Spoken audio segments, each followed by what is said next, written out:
This is the XNC Podcast, your Xbox newscast, featuring Colteastwood and Mag, hosting industry interviews and gaming talk live on YouTube every Monday night at 5 p.m. on the West Coast, 8 p.m. on the East Coast. For all of you listening around the world, XNC Podcast is available on demand on Spotify, Google, and Apple Podcasts. Welcome to the show. Join the chat, hit the like button, and let's get into this week's topics with the Xbox Newscast.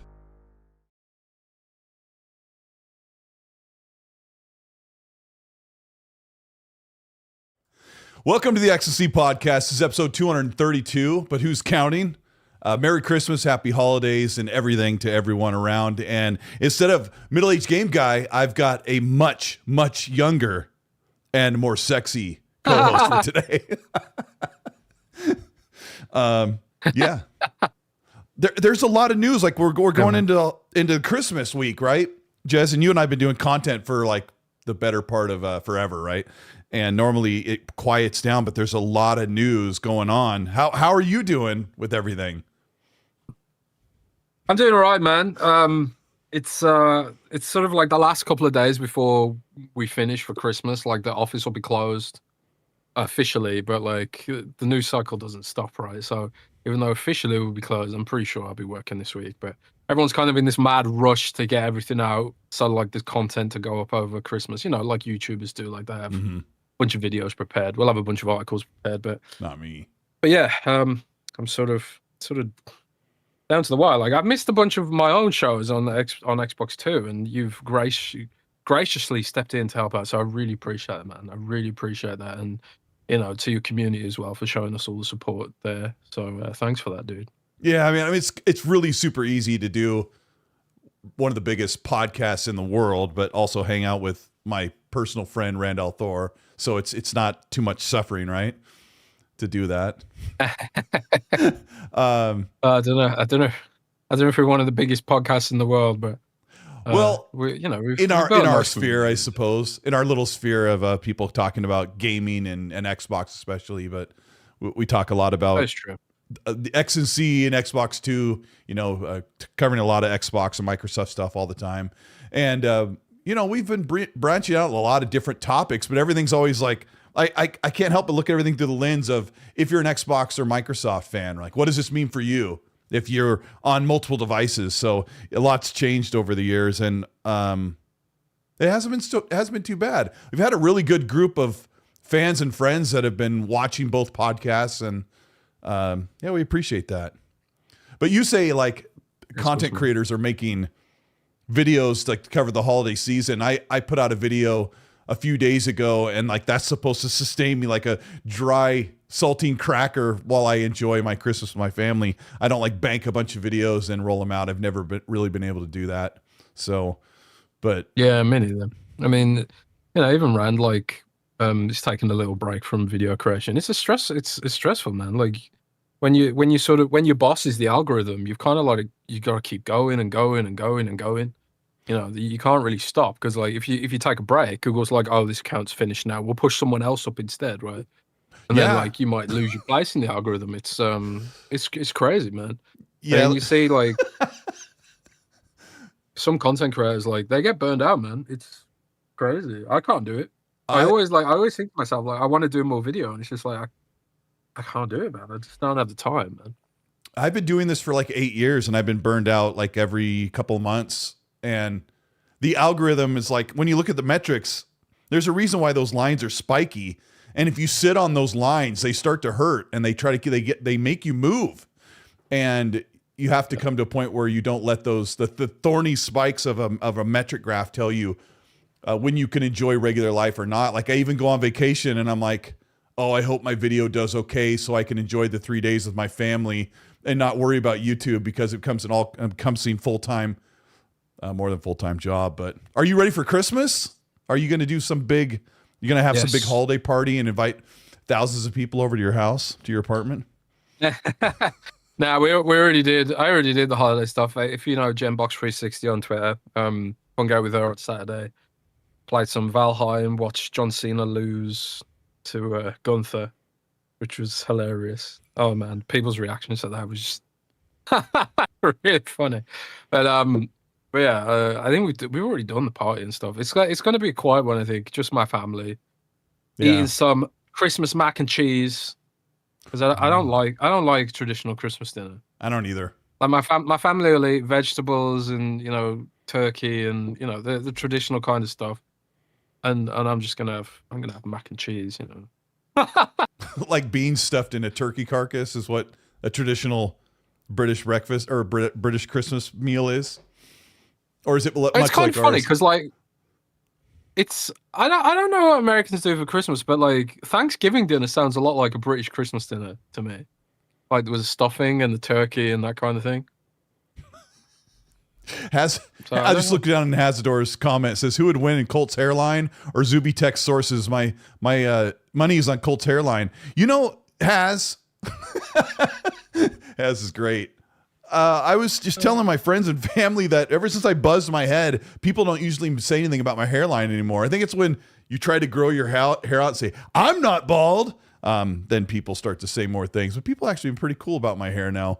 I want you to. My hairline's like going, man. I'll probably be there with you in a few years. But it happens. It's aging, right? It's called aging. It's like 50% of males. By the time they're 30, they're going to start losing it. But I remember my coworker took a professional photo of me. My coworker is a professional photographer, and he took a picture with a really expensive camera, and he sent me the picture when it was done. And I'm like, why does my forehead look so tall? What's with the angle? Then I didn't realize that my hair was like running away like Xbox exclusives. So no, normally not the exclusive. Right, they're multi-platform hair plugs. You mentioned a game. I thought I would talk about, instead of just saying like what we've been playing, I thought you have really fallen in love with Valheim, and I have also recently, thanks to Grounded, completely fallen in love with the survival crafting genre, and even picked up a game that's only on Steam for like $12 called Dawn of Defiance, and it's a survival crafting game that's like mythological Greek.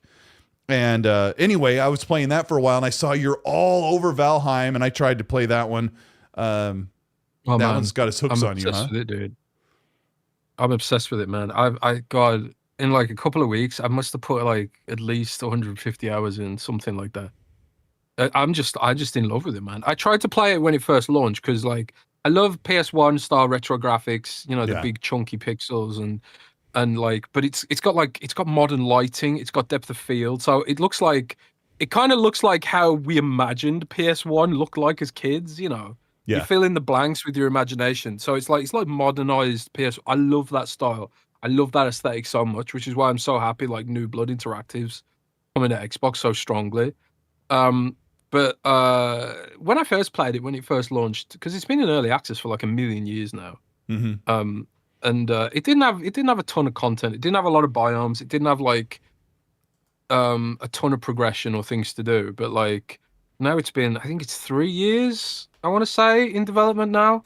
And there's another big update coming soon. Like I got a press release recently, and it was like, oh, here's some teasers or hints about the next big update for Valheim, and it was like, I think it's called the Deep North or something. It's kind of like Snow Plus or something like that. So I was like, oh, you know what? I haven't played this for ages. I'm going to check it out. And I just checked it out on a whim, and I just got absolutely hooked, man. It's so good. It feels so good, and the building mechanics are really intuitive. And like I've been playing Fallout 4 as well recently, and I've been like I like building stuff in games. I love that. Fallout 4's building and Fallout 4's building mechanics are like, man, I wish this was more like Valheim, because it's so restrictive in Fallout. I want to talk about Fallout and Todd Howard a little bit later in the show, but I have to like put this out in front since you said that. Everyone makes fun of it just works with Todd Howard, and they make fun of him. He said that literally when they were popping together foundations and walls and generators and wires and lights for the building mechanic. And he said, it just works. And like I said, it just works. And everyone makes fun of him. I'm going to say it again. He was directly talking about the building mechanics in Fallout, and they absolutely work. I've been stuck on Fallout 76 lately. I don't know what happened, but I got you remember how you were hooked pretty hard last year?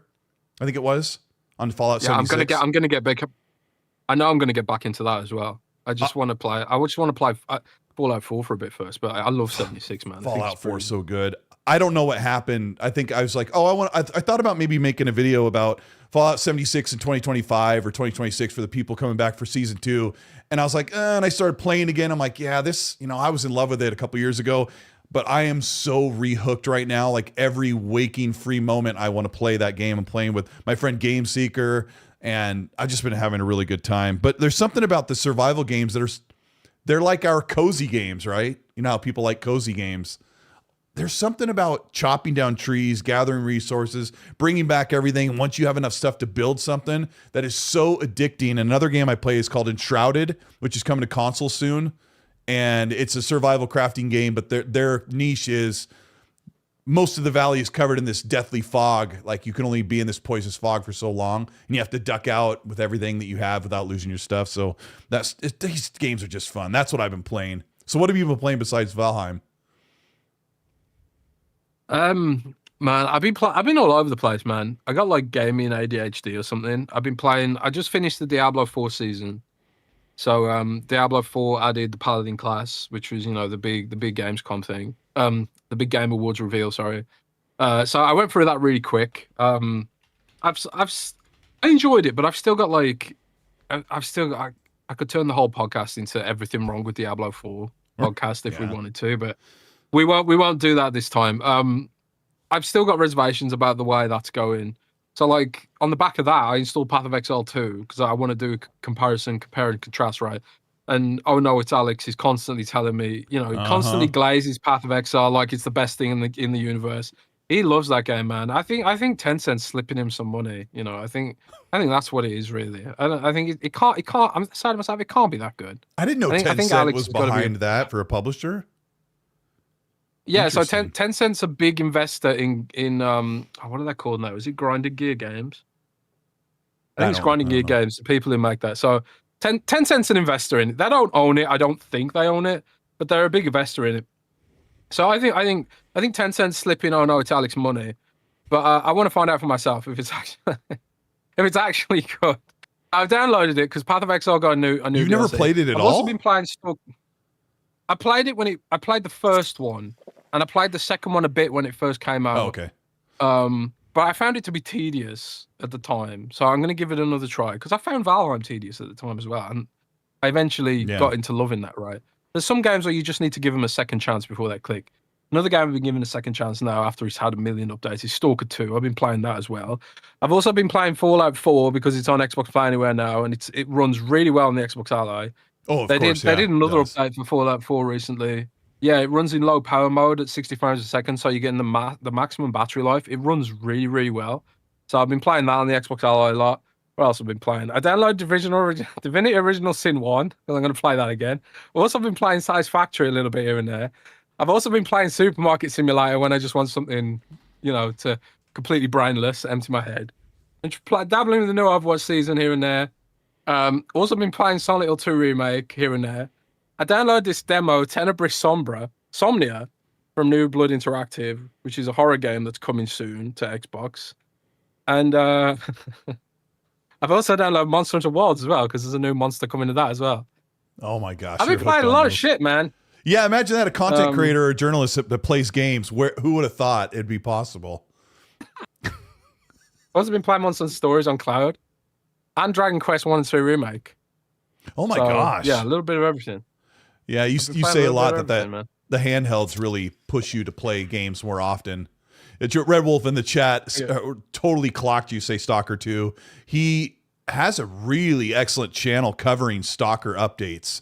And these videos do really, really well for him talking about Stalker. He says, Jez, talk more about Stalker 2, convince Colt. Because I've played maybe 25, 30 hours of it when it first came out, and it was rough. It's seen so many updates, and it would take hours to catch up to everything that Red Wolf has covered on the Stalker 2 updates. So there's all of the AI life systems and stuff. So I need to, because I'm a sucker for let me go out in the world and gather and try to survive. And I appreciate him. I think with Stalker, you've really got to be in the mood for Stalker, right? Yeah. Because I've been playing Fallout 4 on hard difficulty, and Fallout 4 is like it's so much easier and so much more relaxing than Stalker On 2. hard difficulty, even or are like, you even, playing in survival mode?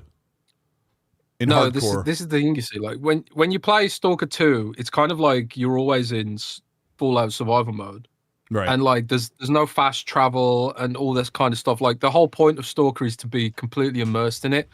And like in Fallout 4 survival mode, when you turn that on, you lose things like fast travel and you have to eat and you have to drink. Yep. So it starts to feel a little bit more like Stalker. And taking fast travel away, it is like it completely changes the game because you have to like be more careful about everything. And Stalker's like that as well. So I think you really have to be in the mood for it. I'm not in the mood for it right now that much, which is why I'm playing. I was enjoying Stalker, but I was like, I want something a little bit less stressful at the moment. So I'm going to play Fallout 4 on hard mode, on hard difficulty instead, just to make it a little bit tougher. But Stalker's like, if you are in the mood for it, there's just nothing like it, man. They turn the UI off as well. It's so immersive. It's just pure. You and Red immersion, Wolf man. would get along so well. He turns the UI off in every game. I'm like, how can you not see your map or see your health bar? He loves it. And I've been playing Fallout 76 with my friend Game Seeker, and we'll walk into an area where you talk to an NPC or a hub world, and he's got his gun out like this. I go, put your gun away. He goes, why? I go, you're in a public place. He goes, is this your immersion thing? I go, yes. When you go in a public place, put your gun down, you psycho. Yeah, you put your gun down, man. I think people don't get immersed in games properly. This is why Xbox competes with TikTok, right? They want instant entertainment. They don't take a moment to really role play and get into a game, or a reason why you would go this way or why you should walk all the way and what do you find on the way there. It's not for everyone, but dude, this is one of the generational issues that Microsoft has, and PlayStation and Nintendo, frankly, as well. That like people just want this they want this 8 seconds of content and then scroll away, and you can't really do that with games. Like since over the summer, when I'll just be completely honest and like I'll be vulnerable a bit, right? I was quite depressed over the summer and into maybe September, maybe even October. Just because like things have been so tough at work, and not necessarily like from an economic standpoint. There's just a lot of corporate politics, and like I didn't do well at school because I have issues with authority, to be quite honest with you. And I didn't do well at school because of this, because of following rules and all that kind of stuff. Being and like told what to do. Yeah, like you're being told what to do. Yeah, so I'm in a corporate environment. I'm trying my best to be like professional, you know. So. You know, and you'll see me like do this on Twitter as well, where I just react to people and then I regret it later and think, oh, why was I such a dick? I want to ask you about that. And it's just, it's just the way I behave, right? I'm trying to do bad, but it's just so hard. But I had a load of problems at work and in the corporate environment and stuff like that, and I just find myself like lying in bed, just doom scrolling, and like playing less games because of it, because it's just so addictive. It's so mindless, and it's such an instantaneous way to take yourself out of any situation you don't want to be in. Phone in pocket, boom, I'm scrolling on something else, my brain's turned off, right?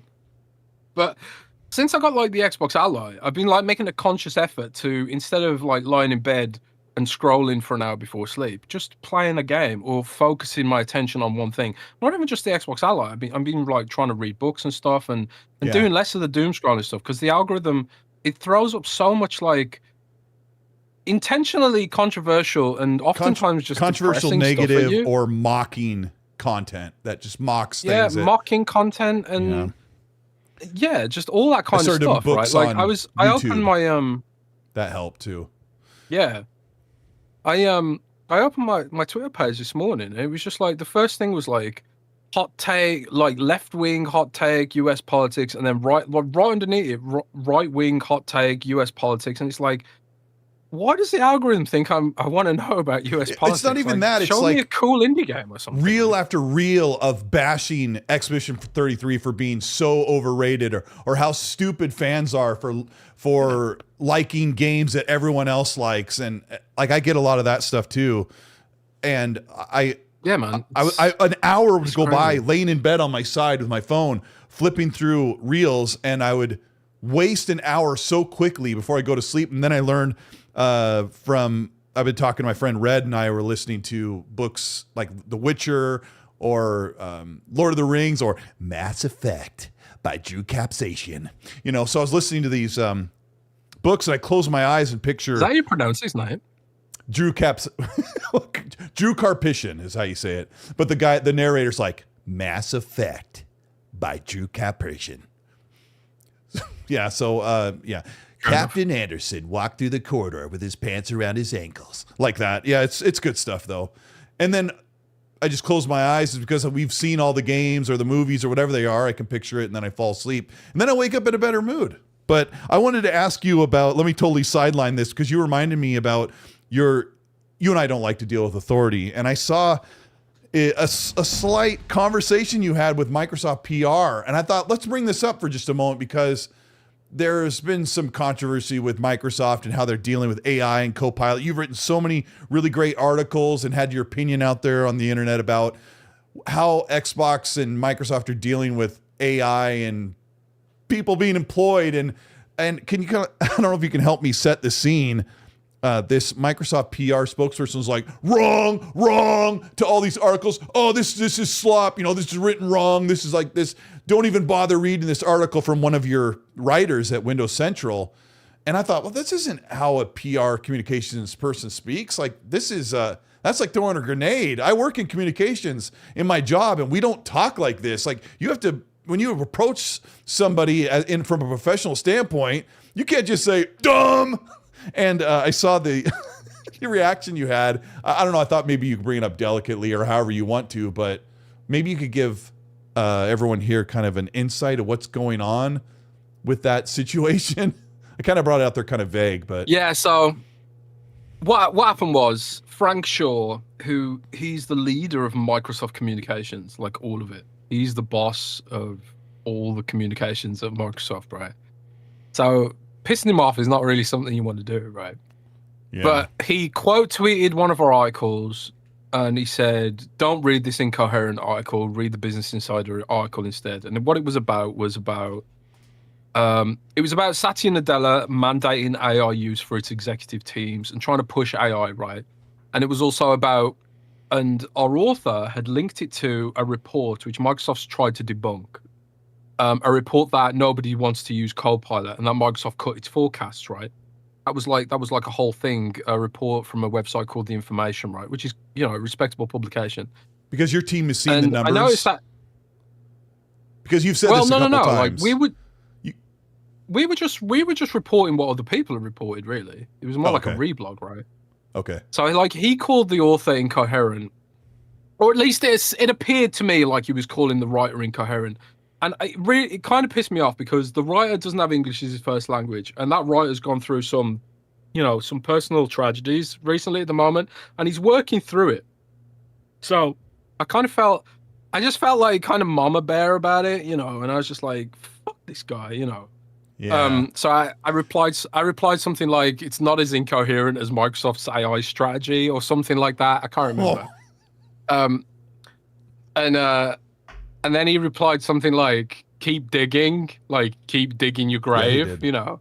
Yep. But you know, I emailed him afterwards and I was just like, look, it's, you know, I didn't like what you tweeted, but I didn't need to, you know, insult you guys and stuff like that. And he replied back and as well. And it's all sorted out now, you know? But cool. Like he was saying that, it's been a tough year for Microsoft, you know, to say the least, right? Yeah. And like he's in charge of how Microsoft's viewed in the media and on YouTube and stuff like that. It's literally his job. So all day, every day, he's seeing just every website bash basically his friends and his company and everything they're doing, rightly or wrongly. I see it too. I think they deserve it. I think they fucking deserve it. But you know, it's. They've created the situation themselves where like people are just like skeptical of everything they're doing. They've created that situation and they need to own it. But I also understand like the guy's a human and seeing that constant negativity about people he works with must be like straining, you know?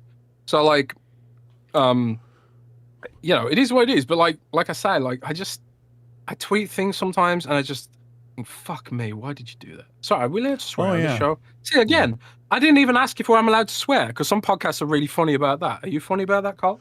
No, I'm not funny about it. We keep swearing to a pretty good minimum. Okay, a lot of people no more swearing. It's fine. Just like I've been on podcasts where they drop the F-bomb every 5 seconds. And a lot of people have reached out and said, it's really cool that Ecstasy Podcasts, I can have it sitting in the main room when the family's walking around, and I don't have to run and try to mute it when people are dropping F-bombs. So yeah, Meg and I appreciate that. I appreciate we keep it PG-ish, I guess. But no, I appreciate you asking. But the thing with this PR lead from Microsoft is he has context. He knows what the answer is. Like, he doesn't like how the article was written or how it postured Copilot. And instead of saying this is incoherent, why doesn't he just make a 1 or 2 sentence statement saying, actually what Microsoft is doing is we're trying to position Copilot for this? Because he has those answers and he could just bounce them back at someone before he tweets. I just think when you have a head communicator at Microsoft, and like, I didn't know until you just told me that he was the head, that he's the guy. He's careful. The guy. Yeah, like he should be able to just say, man. Yeah, he's high up there, and I basically told him to go fuck himself, and I'm just like, oh, what are you doing? But, it's you were much nicer than that, but no, but I do tell me he's a nice guy and stuff. He's everyone's stressed out, like he's been probably doom scrolling as well. And yeah, I know, but I was stressed once, and then I made a very disrespectful meme, and it lambasted me for the rest of my life. You know, it's like, it doesn't excuse your behavior or my behavior, but oftentimes someone will come at me and is like, Colt, you bald-headed loser. Xbox, nobody's going to do this because Xbox doesn't do that. And I'll instead of like saying, hey, listen here, F word, a lot of times I'll just say, here's what the report says. Here's the link. Here's the actual answer. And then I'll mute them. Sometimes I'm like, shut up, moron. Because sometimes you just can't take it anymore. But I don't know. If coming from a communications person, I thought it was kind of wacky. I want to ask you about Microsoft or Xbox's Everyone's choice. Human, man. Everyone's human. We are. And we all deserve to be called out, I guess, from time to time. He was very gracious in his email, you know, and he needn't have been. He could have just carried a grudge forever, because, like, who am I? I'm fucking nobody. And this guy's like representing Microsoft, literally like the 3rd or 4th biggest company on earth right now. It's like, he didn't need to fucking even reply to me. And I frankly, I wasn't expecting him to reply, but he did reply. And, you know, and he's just like, you know, it's been a difficult year for us. It's like, yeah, it has. It has been a difficult year for you. And it's been a difficult year for everyone, I think. It has been difficult for the whole entire industry. We should talk. I want to talk about this now, or else I didn't want to wait until I could think of a moment. But we lost one of the greatest Western developing leads in video gaming late last night. Vince Zampella passed away in California. He was 55 years old. I've never heard anyone say anything bad about him except that he didn't make more games. And I know that you've been a long time follower, and you've probably had the opportunity to maybe even chat with him at some point. I saw him on stage in 2019. This is the guy behind the Star Wars Jedi games from, the Survivor and Fallen games. He was the one that made Call of Duty Nuclear with Modern Warfare. This is all off the top of my head. He is also Apex Legend lead, Titanfall 1 and 2, right? Jez, you saw this news like we all did about 2 hours ago. Thoughts? Any stories? I mean,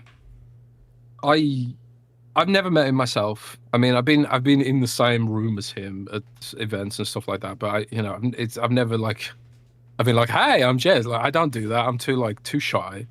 But he's the industry's hurting, man. I've never heard a bad word spoken about him. And I sent the news to a bunch of friends in the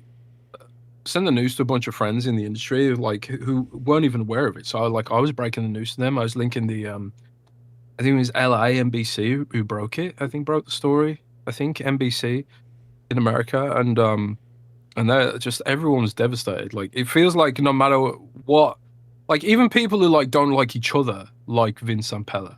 It feels like he was a friend to everyone, and he feels like nobody had a bad word to say about him. And it sounds like he was just a really nice, genuine guy, passionate about gaming, passionate about his teams. It's one thing I hear a lot of. He's passionate about his employees. And the dude had the golden touch, man. Like everything he touched turned to gold. Apex Legends, fixing Battlefield. He just knows what people want. Like you don't get that. He knows what people want. Yeah, you don't get that in the industry where he's like, this is what people actually like, and then he makes it. It's crazy. Not only does he know what people, not only does he know what people want, he knows how to communicate that to the corporation who hold all the keys, right? And that's half of the battle. Like, I think like a lot of companies are like, you know,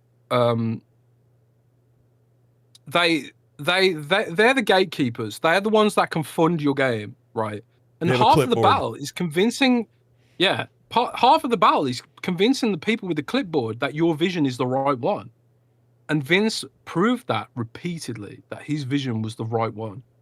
People loved his games, you know, whether they were more casual kind of games, like, you know, mass market appeal kind of games like Apex Legends, or sort of like games that set industry standards like Titanfall, or, you know, Jedi Survivor or Jedi Fallen Order, or games that like, you know, or fixing games that had lost their way like Battlefield. The dude had the magic touch. He did. You know, he's like a huge part of why Call of Duty is as big as it is.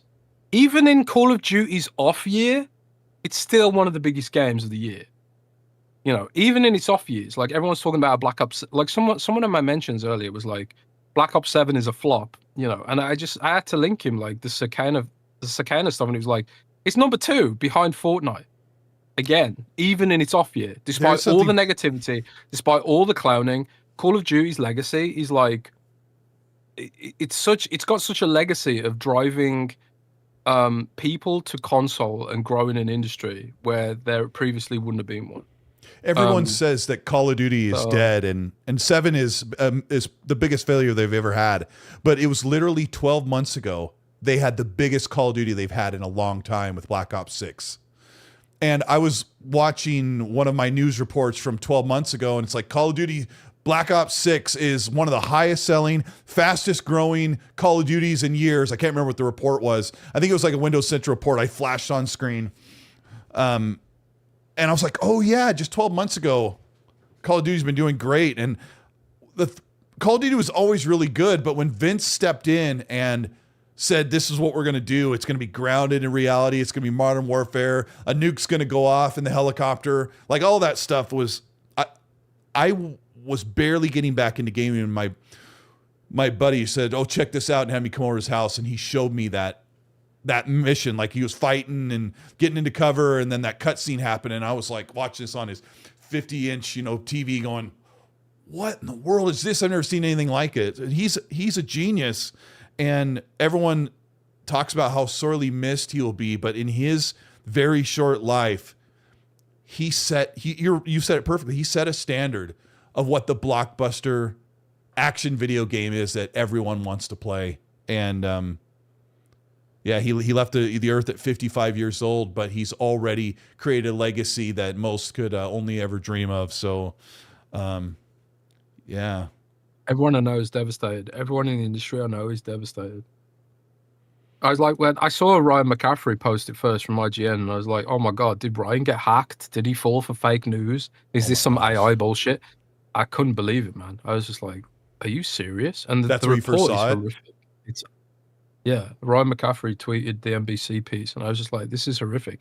But I'm looking at the URL, and it's like, oh my God, this is legit. This is actually legit. I couldn't believe it, man. Yeah. It's what a year, you know. And Lamar Wilson died as well last week. We just lost him just a few days ago. Yeah. I got to meet him last year. What a year.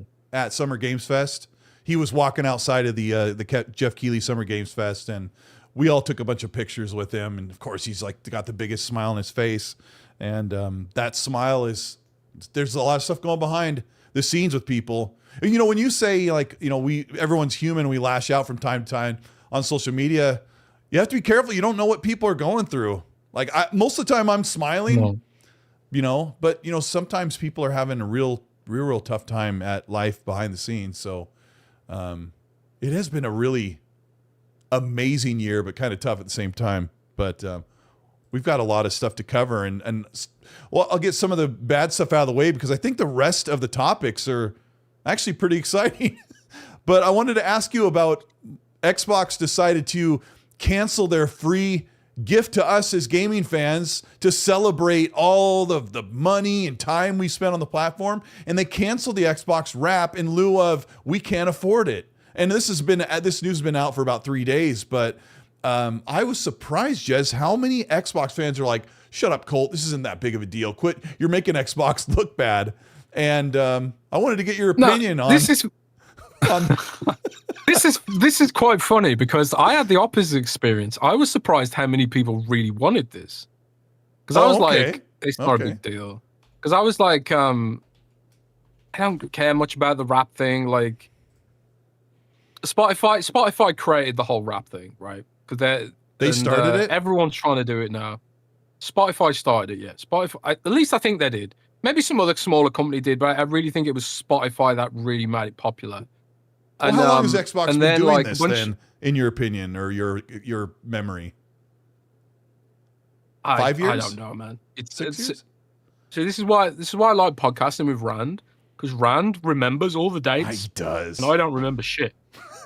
Rand is weird. Like, what did Rand say the other day? Rand was like, I can't remember what it was. It was some game, and we were talking about it, and Rand was like, what year did that release? I think it released in October 2008. I'm like, what the fuck? How does he know this? Yeah, he's like Rain Man. The guy is like, he's like Rain Man. Yeah, he is. But yeah. He remembers Metacritic scores of like any game. Yeah, he does. Yeah. It's crazy, man. But I was kind of like, why have I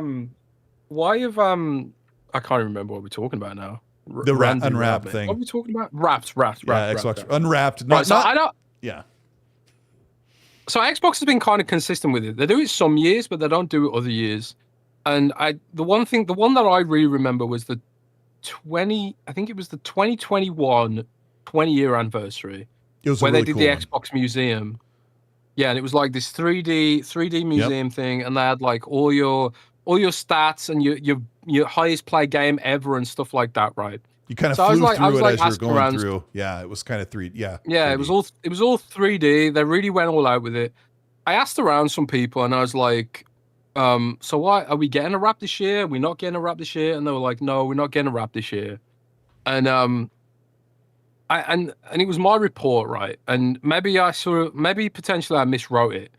I was kind of like, the reason they're not doing it this year is because the people that potentially would have been working on it are working on other things. So it's like they're all hands on deck with things like Xbox PC and a bunch of other stuff. And when they're in this sort of like, and this is like, you know, it's hardly an excuse potentially, but it's sort of like, this is the way Microsoft operates. When they're like fully focused on something, they almost get tunnel vision. They get tunnel vision. And it's like they focus all in completely on the current thing that they're working on. So one of those things they're working on right now is, as you know, Xbox PC, fixing Xbox PC app, fixing Xbox Windows, the Windows gaming experience in general. So a lot of those developers and web developers and user experience developers, they're all balls to the wall on fixing the Xbox PC app right now. It needs it. So it's kind of like, yeah, it really does need it. So it's kind of like, do you take a couple of those people or 3 of those people or, you know, however many, to work on like something like a Wrapped, which is going to be very temporary, ephemeral, and it's going to be like, we'll do it and then you forget about it literally 30 seconds later, right? They decided that it wasn't worth it compared to what else they could be doing. Okay. Now, you can argue that that's a bad idea because I think when you're building a consumer product, you kind of need to have a sort of celebration of the community you're building the product for. This is a consumer product. It's not Microsoft Office It's not Microsoft Office we're talking about here. This is a consumer product with a community that you've actively curated. You have a social media team. You try and build hype for these products. They're supposed to be fun. This should be part of the budget. This should be part of the remit, I think, right? Yeah. And, you know, and I suppose, like, this is one of the kind of things we're talking about earlier, where it was like with Vince Zampella, one of the things he was able to do was convince the suits and the bean counters that his vision was a good idea. Yeah. Right? Right now, it feels like there's nobody at Microsoft who can convince Amy Hood that community stuff is a good idea. That's kind of what it feels like, right? I want to interject with that because it is a fleeting thing that people will talk about for 3 days, maybe 2 days on social media and share their stuff. But the synergy and growth it puts on the platform when everyone's talking about their Xbox metrics for the year. You know, you get 2 days of free PR by grassroots campaign. That's how I look at it. And Exactly. There needs to be someone at Microsoft saying, we don't have time to do the Xbox Wrapped. The problem is, like, everyone, I got a wrap for my Google account, like my Google Plus account or whatever they call it. It's like, here's what your Google account has done. Not like what I searched, but just my Google account, which if I went through it, it'd be like 10 seconds of nothing. And so I'm like, everybody and their moms has a wrap up for the year. And it's just part of the social expectation. And Xbox already made that expectation. Somebody at Microsoft needs to said, we don't have time to do something glorious. Can someone just build a one-page graphic that breaks everything down and drops it in, and then it can be curated by the data, and it just creates this thing? Because if I gave Grok or another, AI website, hey, what have I done on my profile, and gave them access to it, it could probably come up with something. But as far as building a graphic template, that would be, I don't know. At my job, I do graphics for a full-time job. I just feel like that could be something that could be on 2 or 3 people that they work on for like 2 weeks. And it's something that's like, you don't want the public facing information to be, we don't prioritize and we can't afford to show our appreciation for you spending money. The other joke is maybe they didn't want to do it because no one played on the Xbox in 2025. They were all on PC and everywhere else. But I don't know. Well, I mean, they kind of landed themselves in a no-win situation, because it's like now everyone's trying to ask him why. Like you said, I opened Microsoft Edge this morning and it was like Microsoft Edge wrapped, and it's like, Jesus Christ, even Microsoft Edge can do a wrapped. Oh, you think there's more people using it? Well, okay, I didn't know that. Yeah, there probably is more people using Edge than Xbox, but there's not more people spending money on Edge than there is on Xbox. Yeah, and also, I was saying a rant, my banking app is wrapped.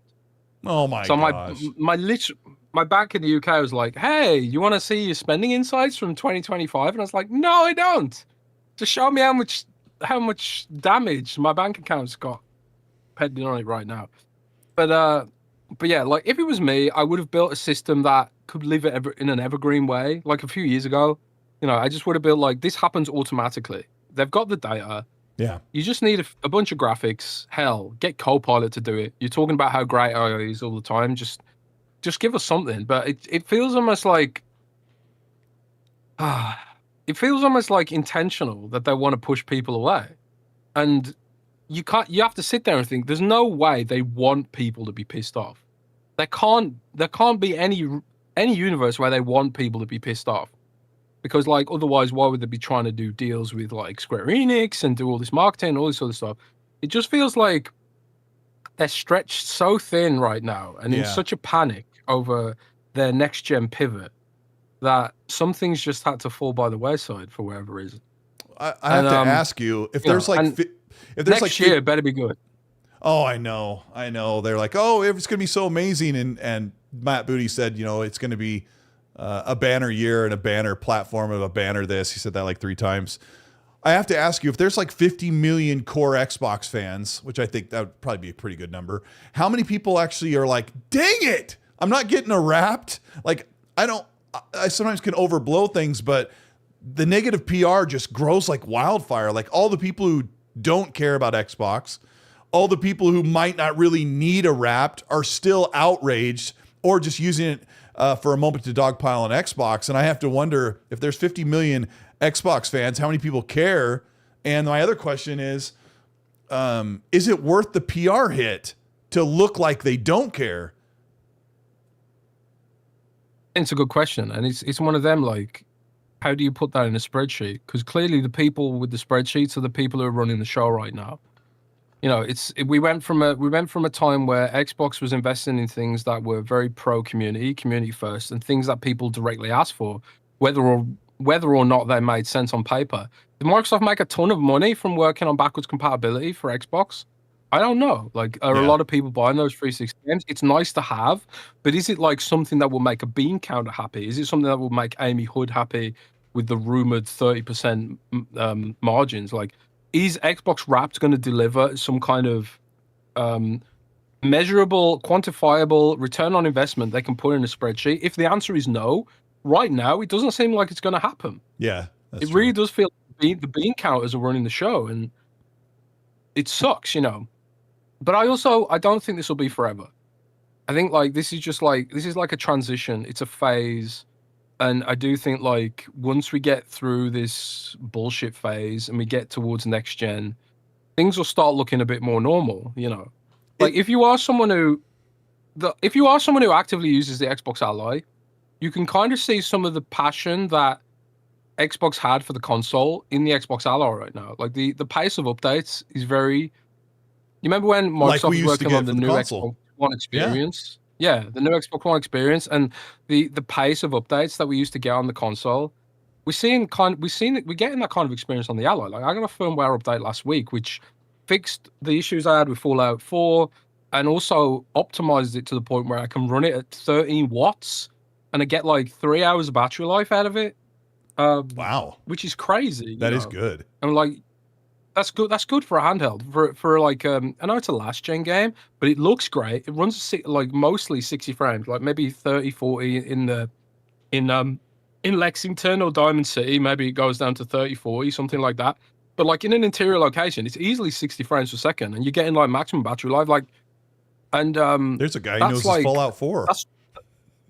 That's driver stuff. That's like the work they're doing on the Xbox side to optimize the Xbox Play Anywhere experience, right? That's where it's all going, is to next gen, and whatever benefits Xbox Ally right now is going to benefit next gen Xbox, because as we know, next gen Xbox is a PC. So we're in this weird transitionary phase, and the community's feeling it. We're feeling neglected. We're feeling like second class citizens and all that kind of stuff. And I think like it's important that people make their voices heard, of course. But I do think we'll end up in greener pastures, is what I'm trying to say. Yeah, I'm hoping. It feels like Xbox is stemming the bleeding of the wound that is the Xbox Series consoles and their ability to sell or make money. Like that is a gaping wound. Dude, it's not just Xbox. It's not just Nintendo Switch is down year over year in the second year of their next gen system, which is the follow up to probably I think the best selling console of all time, and Nintendo is down year over year. There's a bigger issue than Xbox right now with the console. I don't understand that then, because the Switch 2 has every reason for people to want to buy it, and it is a high selling. It tops the sales charts often up there with PS5. The PS5 and the Switch 2 are down, but Xbox is down 78% or something. A 30-year record high of the console being down. Sure. Well, Xbox hasn't existed for 30 years, but true. Yeah, but you know, it's like you can't look at what's happening with Xbox in a vacuum. It's like, yeah, Xbox is down more because they're the lowest on the ladder, but the whole ladder that's sinking. Xbox is just on the lowest rung, you know. Yeah, but the Xbox consoles are, and then PlayStation's on top. The whole ladder's sinking. Why? Yeah, but the question is, why is the ladder sinking? Why don't Gen Z or Gen Alpha want console? Well, that's another discussion. But Xbox is highly overpriced beyond what the PS5 is, and the main marketing beat is you don't need one. I say it all the time. The line used to slowly go up with the Xbox Series consoles, and now it's probably going to start going down. But Well, this is My the kids unique don't thing care. about this generation. No. How old are your kids? My youngest is 14, and then I have an 18 and a 22-year-old. they all play You got a games. Like 22-year-old? I have a 20. Yeah, she's turned 22, and my 18-year-old plays You on a made me series. feel old now. No, that's supposed to make me feel old.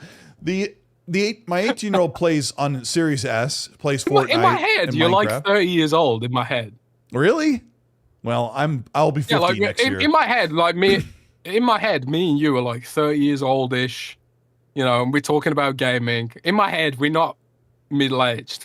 I got to tell a story. So when you tell me you got a 22-year-old kid, that makes me feel old, and Yeah, it makes well. all of your listeners feel old as well. Yeah, it's I remember I got to tell these guys a story. In 2019 was the first time I went to Xbox's showcase, and Jez was sitting right behind me. I think you're one row behind me. And I looked over, and I think my wife's like, "That's Jez Corden over there." I'm like, "Oh yeah." And I'm like, I don't want to say something. I don't want to be weird. I don't want to be fanboy or anything weird. And then I went up to you afterwards, and you were like, "I wanted to say something to you, but I didn't want to be like the weird, like, oh, hey, I'm Jez Corden." And we were laughing it off, and because you say you're super, super shy, but I've been at the events with you and you're talking to everybody, but it was just so funny. We're both like, should I talk to that guy? Is it okay? That guy's super famous over there. I'm like, that's the biggest like gaming journalist I've ever seen in my entire life. But yeah, that was funny. Probably daft. Oh man. But what was I was talking about? The console sales and stuff. Yeah, it's the point I was trying to make is Xbox seems to be trying to patch up a wound that has been the console sales, and their increasing price hikes have kind of made Game Pass look kind of like a bad word sometimes. And they're just trying to ride out, like just put pressure on the wound until they can launch next gen or celebrate the 25th anniversary. So you're expecting good things next year, I assume. So am I. I mean, things are good. Games are amazing right now from them. Yeah, the games are amazing. It's just like, you know, it's the platform that's in a weird place because, like you say, kids don't seem to want consoles, and I think I have debates with higher ups at Microsoft. I won't name names, but you know who I'm talking about. I have debates with higher ups at Microsoft, and I talk to this specific higher up at Microsoft, and I'm just like, it feels like you're leaning into a self-fulfilling prophecy. And this is something I feel like Microsoft does, where it's like they see that sales are down, and they assume they assume that they can't do anything about it, and that it's just inevitable, and they lean into that inevitability and then turn it into a self-fulfilling prophecy. That's my argument. And then this person from Microsoft, this person from Microsoft, very prominent, will come back to me and say, well, the problem is, like, we're seeing the whole segment is down. We're seeing PlayStation's down. We're seeing Nintendo's down. And we're seeing that there is this generational shift about what people expect from their online experience. Like, for us, we think about gaming as a segment of our online life. But for kids who've grown up with online, it's just this sort of like, I think of like my online experience as a segmented different devices, but kids see it differently. It's just like a cloud of things that is just inevitable, almost like a utility, almost like it's just, they take it for granted, I suppose you could say, to some degree. So for them, for Microsoft, it's their KPI now for years has been players. It hasn't been hardware sales. It hasn't been users in the Xbox ecosystem. It's just been players across their franchises, no matter where they are, because they want to meet those younger players where they are. And the older players who are aging out, they're either aging out, they're spending less, they're too busy, or they don't like the way gaming's going. They're not the people who are spending what's their $100 core player? a month on It's Fortnite like 30 skins. to 45 years old. Was that their core player at first or in the past? Yeah. So yeah, and that's still the case. But I think you're like talking about those. I want to illustrate that because a Gen lot of Z are people going to be 30. a lot of people in the chat are talking about who has kids or how many kids they have. So Xbox's, if you look at the graph, the demographic of people that play on Xbox, it was heavily leaning into people who are probably around 35 to 40 some years old, right? So those people have kids that are in high school and are graduating or going to baseball or football practice. So there's not a lot of time to game maybe. And then their kids, they're not waiting for the next open world action adventure game. I would love to have this conversation with you because I know that you're really specific about what type of games you play, and I think you can relate with the younger kids. Like when I see this open world third person action adventure game where you create your character and you live in this world of this single player campaign, like kids don't look at that with beaming eyes like I do, right? You've got to see that, and maybe that's what this prominent Xbox leader is telling you. Well, I said to Gembox, what are you laughing for, Carl? No, I said to Gembox 360. No, Gembox 360, my bestie. She's my bestie. I've known Gembox 360 since we were 13 years old. She's like absolutely my bestie. She's got a 17-year-old, and I said to her 17-year-old literally the other day, and I'm reading it now. I said, why don't your generation want to play Xbox 676767? To relate to the kids, right? Yeah. I wanted to relate to the kids, bro. 6767. Why don't your generation play Xbox? And he said, what do you mean? And I said, Xbox, PS5, Nintendo Switch sales are down massively year over year. 70% for Xbox, 40% for PlayStation. They're saying it's because Gen Z and Gen Alpha don't want to play console games. And he replied, because everyone is a part of the master race, the PC master race 6767. That's what a 17-year-old, her 17-year-old said to you? That's what the 17-year-old said, So I told the story that's why you see Microsoft leaning so hard into PC, because everyone's moving to PC. Everyone's becoming a PC gamer, whether it's like, you're playing via a shitty laptop you already own, and you're playing like low-end games like Minecraft, Roblox, Fortnite, or you've got a high-end laptop and you're playing core games like AAA games, whatever, or you're playing cloud games, or you're playing on a handheld, these PC handhelds like the Xbox Ally. These are like one of the fastest growing segments, and it's small today, but these are like one of the fastest growing segments, and like Microsoft would be crazy not to lean into that. The Xbox ROG Allies are selling really, really well right now. And I had friends who I talked to every day about gaming, like, that thing's going to flop. No one's going to buy it. They probably only made 50,000 of them. And I keep hearing reports. Bro, I'll tell you right now, I've been told that there are some countries where the Xbox Ally is bigger than the Xbox Series S and X. These are like officially supported Xbox regions where the Xbox Ally is bigger, because these are like, it's manufactured by Asus and marketed by Asus, and like we pay like a premium in the West for some of these devices, but in some of these other countries more closer to where they're manufactured, they're not as expensive, so like, and they fit more within people's lifestyles. Like, that's what I was gonna say. I've been doing about 60%, I would say, maybe 60, maybe 65, maybe even 70% of my gaming on my Xbox Ally. Really?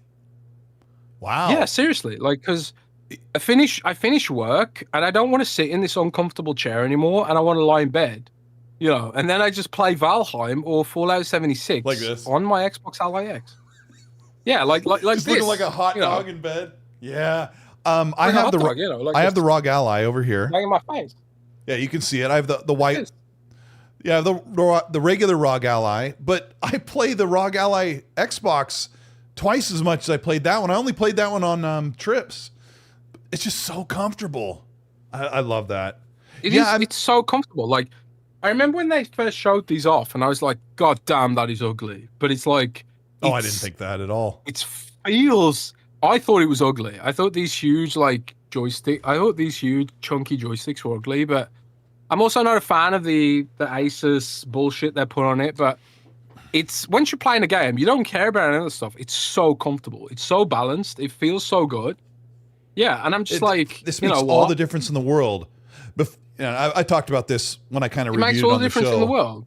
Yeah, I used to hold the other one kind of like this. It felt like I had to hold it like this because Yeah, you hold it like this, right? I've now got that all you of can them, man. now you can grab and you have leverage. It's amazing. Yeah, I put Dead Rising 4 on there for Christmas because it's a So Christmas I've got slang all of game. I've got all of them, bro. I know got you all do. of them. I want to bring up a content creator who shall not be named who was trying to make fun of you because you said that That one's huge.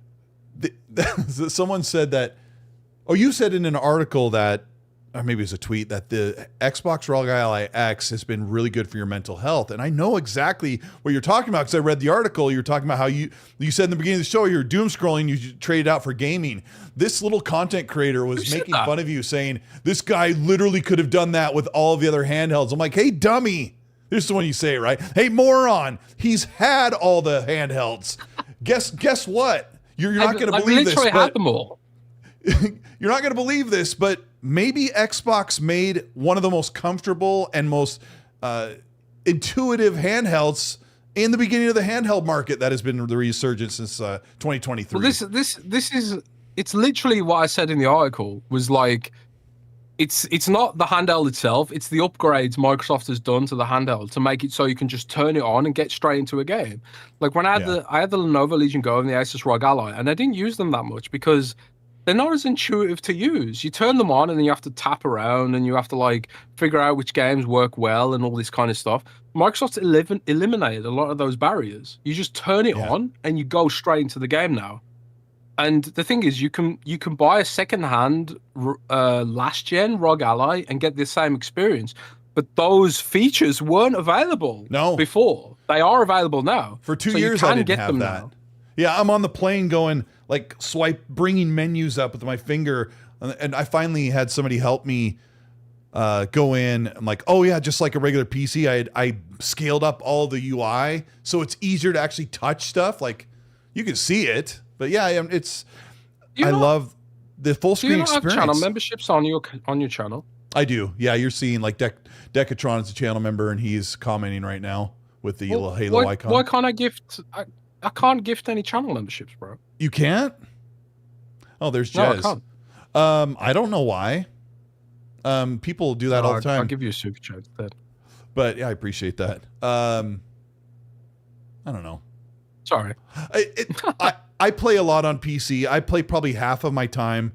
The past 2 weeks, I've only been playing on Xbox, but I play half of my time on PC, and their current non-insider build is still really great. Turn on the controller, go the fly-out menu from the Xbox thing. I can launch my Steam or Xbox PC games from there. The future is really cool, but when I talk to my kids, like you'll love this, Jez. My son's 14, right?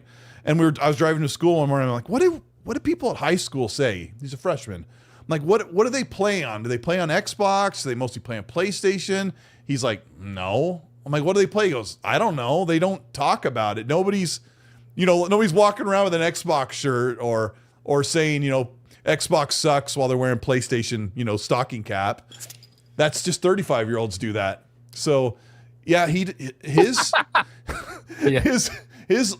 outlook from being in high school is gaming is really are you going to jump on Roblox tonight on Discord and we're going to hang out and play this version or that version of the game we like? Or, hey, Fortnite just dropped this stuff. Let's get on there, but let's get on the headset and hang out.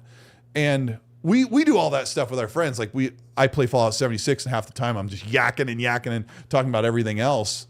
But yakking and yakking. Yep. No, hacking and whacking. Every time that song comes on, I turn off the Pip-Boy radio. I hate it. So, but you Pete. Oh, I hate it. What's your favorite Fallout song on the radio?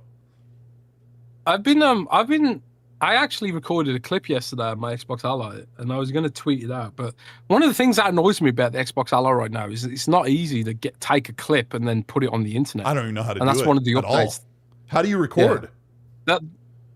There's if you press the Xbox button and then mouse across and then scroll across to the game DVR, you can do it, but there's no way to share it to social networks, right? Well, there isn't on PC or console at all. Elon Musk made that impossible like 3 or 4 years ago. Sure, but But at least on the Xbox console, you can put it on OneDrive and then share it, right? Or put it on the Xbox One network and then share it off your phone. But there's no way of doing that now on the Xbox Ally. But that's one of the updates in early 2026 is they're adding like more game DVR features, right? But okay, cool. But I was going to share, I was going to share a thing where it was like, you know what? Actually, the classical radio is better. Because the Fallout's got a classical radio station too. I hate classical music. No, no, but I was like, I was listening to classical music. It was raining. Everything was wet, and it was like foggy, and it was like, man, this is such a vibe right now. Actually, I kind of like the classical radio station. They took the Wanderer off of the anniversary edition. 'Cause I'm the Wanderer. You know that song? The licensing ran out on that. I don't know if you remember that song. It was one of the iconic first reveal trailer songs. My favorite, I'm such a sap, is "The End of the World" by Skeeter Davis. It's that little that little ballad by the woman singing. Don't they know it's the end of the world? Like that one is like, oh, it's so good. Oh yeah, that one is good. Yeah, I love Fallout. There's something about that period of music that's just like such a vibe. Like, if you ever watch like David Lynch movies and stuff, he always uses music from that period, and it's like, it's instant. It's like the post World War II optimism kind of juxtaposes well with the apocalyptic nature of Fallout. If you want to get art critique about it, there's a whole discussion about Fallout that we can have today because Todd Howard's been talking about. I love Fallout, man. They've been like putting the screws to Todd Howard in these interviews. They like been literally just saying, "When's Fallout 5 coming out? When can we see it?" Right. So I want to talk about that as well tonight. I love Fallout so much, and playing. I love it too. People don't understand how good 76 is, and hopefully I can work on a video, maybe the end of this year, early next year. I want to reconvince people how amazing the world is in 76, and the community, and the exploration, and the variety of events. Like it makes me so happy every time I play it. Yeah, I love it so much. Look, bro, it's Titus. It's Titus, bro. It's Titus. Titus from the TV show. Oh, the old TV show? What are you talking about? Fallout TV show. It's Fallout TV show. Look, on the camera. Hold on. Oh, I'm sorry. I'm over here on the wrong screen. Show me again. Okay. Oh my gosh. Hold on. Let me show and tell day, right? I got this. Show and tell. Yeah. Game Seeker sent me this. Oh, that's fucking sick. Yeah, but bro, I got something even better. To the town of Alfredo rode a stranger one fine day. Oh no. Oh! I got this. A Pit Boy, bro. Oh, you got it as well? Yeah, in fact, I've got You're gonna love that. You're gonna love this. Bad. Hold on. I've got the Fallout 76 Pit Boy. Thanks to KY Bob, my good friend. He sent me this. This is the Fallout 76 one. This thing I've got that as well. This thing came in a million pieces. I paid my daughter $20 to put it together because I was losing my mind. I'm gonna wear this the rest of the show. Bro, I'm gonna show you. Oh, what is this now? This is Dusty. This is the Fallout 76. It's in the box. I've never assembled it. It's this thing? Yeah. It's the Fallout 76 Pit Boy. I've never assembled it. It comes in 150 plus pieces and little tiny things. And I was like, I can't do it. My daughter put it together for me. I love this thing. Shout out to KY Bob. He's watching. He's amazing. Dude, that's why I'm scared to take it out of the box because I'm scared it'll just look. I'm scared it'll just fall a bit. Hold on. When this goes into focus, I turn it this way. Oh my gosh. It's got little wires and everything. Look at the detail on that thing. That is so sick, bro. It's amazing. I'm gonna put it right here. It's gonna fall. Yeah, we like Fallout. It'll fall. Yeah, I love Fallout. And so you've kind of followed Todd Howard's been talking about everything going on with Fallout, and I have those around here somewhere. Stop it. Stop it. Slap it. I don't have that. Okay. Yeah, I love Fallout, man. I love it. I've loved it. I came in Fallout 3. Oh shit. So I missed out on the I missed out on Fallout 1 and 2. But I've gone back to play those. I want to play them. I saw Jonathan Rush, who is one of the lead director at Fallout 76, recently replayed Fallout 1. I'm like, it's time. It's time to play it. Yeah. So yeah. Sorry, this is going a bit chaotic right now, but I actually asked my 17-year-old nephew-in-law, I was like, I'm talking about you live on a podcast right now. Why do you prefer PC over Xbox? Any statement? And he said, this is my official statement. Generally because IDK, I feel like it's not designed as purely for games. Like I have freedom to play games, listen to Spotify, watch YouTube all at once, and dopamine max burning all of my receptors. How honest could that be? I mean, I've been listening to Spotify music while I play games for a while on Xbox and PC, but yeah, I can have TikTok up, I can have this, and I can have that. That's starting to remind me of that movie Idiocracy. That's crazy. It's true, right? I've literally said, I wrote an article last year that was like, the next Xbox and PlayStation should come with a keyboard. And I think like if Xbox had like, you know, if it had picture-in-picture with an auto-scrolling Instagram feed or an auto-scrolling TikTok feed, and it had, honestly, picture-in-picture was the play. You face-palming, Colt, but you know I'm right. Picture-in-picture on the Xbox One was so forward-facing. No, it was. I'm just thinking of how someone would have where they could flip through TikToks while they're playing a game. Well, imagine you playing like, I don't know, Minecraft, and you're just doing something boring like trying to find diamonds or, you know, mining cobblestone or something. Sure. If you are playing vanilla Minecraft, which I don't think Gen Z even does either. I don't think they play vanilla Minecraft. But like, imagine you're doing something and you just, well, imagine you're playing any game. Imagine playing Call of Duty and it's just like, oh, okay, I've got picture-in-picture here of my favorite streamer. I got picture-in-picture of like auto-scrolling feed or something like that. Like you said, dopamine max burning all my receptors away. You know, it's raise your hand in the chat. Man. Raise your hand in the chat if you pull your phone out and swipe it open during a loading screen or fast travel or some cutscenes. I do that sometimes. Like if I'm playing Fallout 76 and I'm like, I'm gonna fast travel across the map. I'm like, let me see what's going on here, and then my character's standing there alone. Where are we going? And I'm like, yeah, guilty. No. Daniel says. Well, shout out to Charlie for that based and dopamine pilled take on the state of the console. Yeah, shout out to your nephew. You said. Is that what you said? Your nephew? It's Genbox's son. Oh, so okay, yeah. So I say kind of your nephew. Yeah. Nephew-in-law. Yeah. Nephew-in-law. Nephew-in-law. Spiritual nephew. And he says, I also think, I mean, that's honestly why though. I also just generally prefer keyboard and mouse.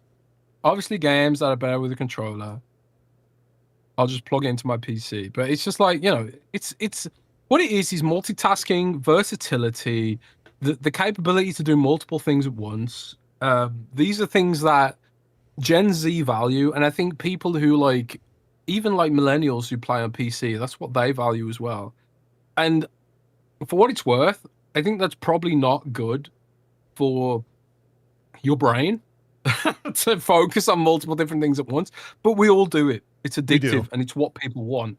And at the end of the day, gaming's like an opt-in experience, a consumer grade product. Which is why I think Microsoft, like, I think ultimately it's a good thing that they are investing in PC like they are. But I kind of feel like when you look at the Xbox Ally and they're trying to make it more like a console experience, they're kind of like missing a trick here.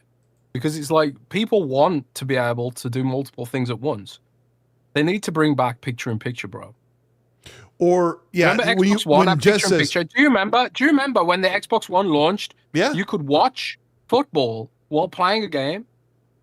That was fucking sweet, bro. Also, the Xbox One originally had the flyout window on your left that stayed up. So your game was relegated to, 80% of the screen, and this narrow band on the left could have sidebar, yeah. the side. I don't remember. Is that what they called it? I couldn't remember what it was called, but they took it away from us. Picture, yeah, I can't remember what it was called, but like there'll be people in chat. You guys watching now, people in chat. Did you use the Xbox One sidebar stuff and the TV stuff? It was fantastic, bro. It was cool as shit, bro. Snap mode. We even forgot what it was called. It was called Snap. Xbox Snap. We forgot what it was called. This powered on by itself here for a second. Snap. That's what it was. They took it away from us because cool, man. I had the Xbox Grew, which was their music thing, while I played Forza Horizon 2. And then they took that away. You couldn't listen to music while you played a game. And then eventually Spotify could play in the background on the Xbox. I don't remember when that happened. Yeah. Decatron goes, you remember using your hand with the Kinect to grab menus and select them? Yeah, like when we were doing Dance Center, it was like...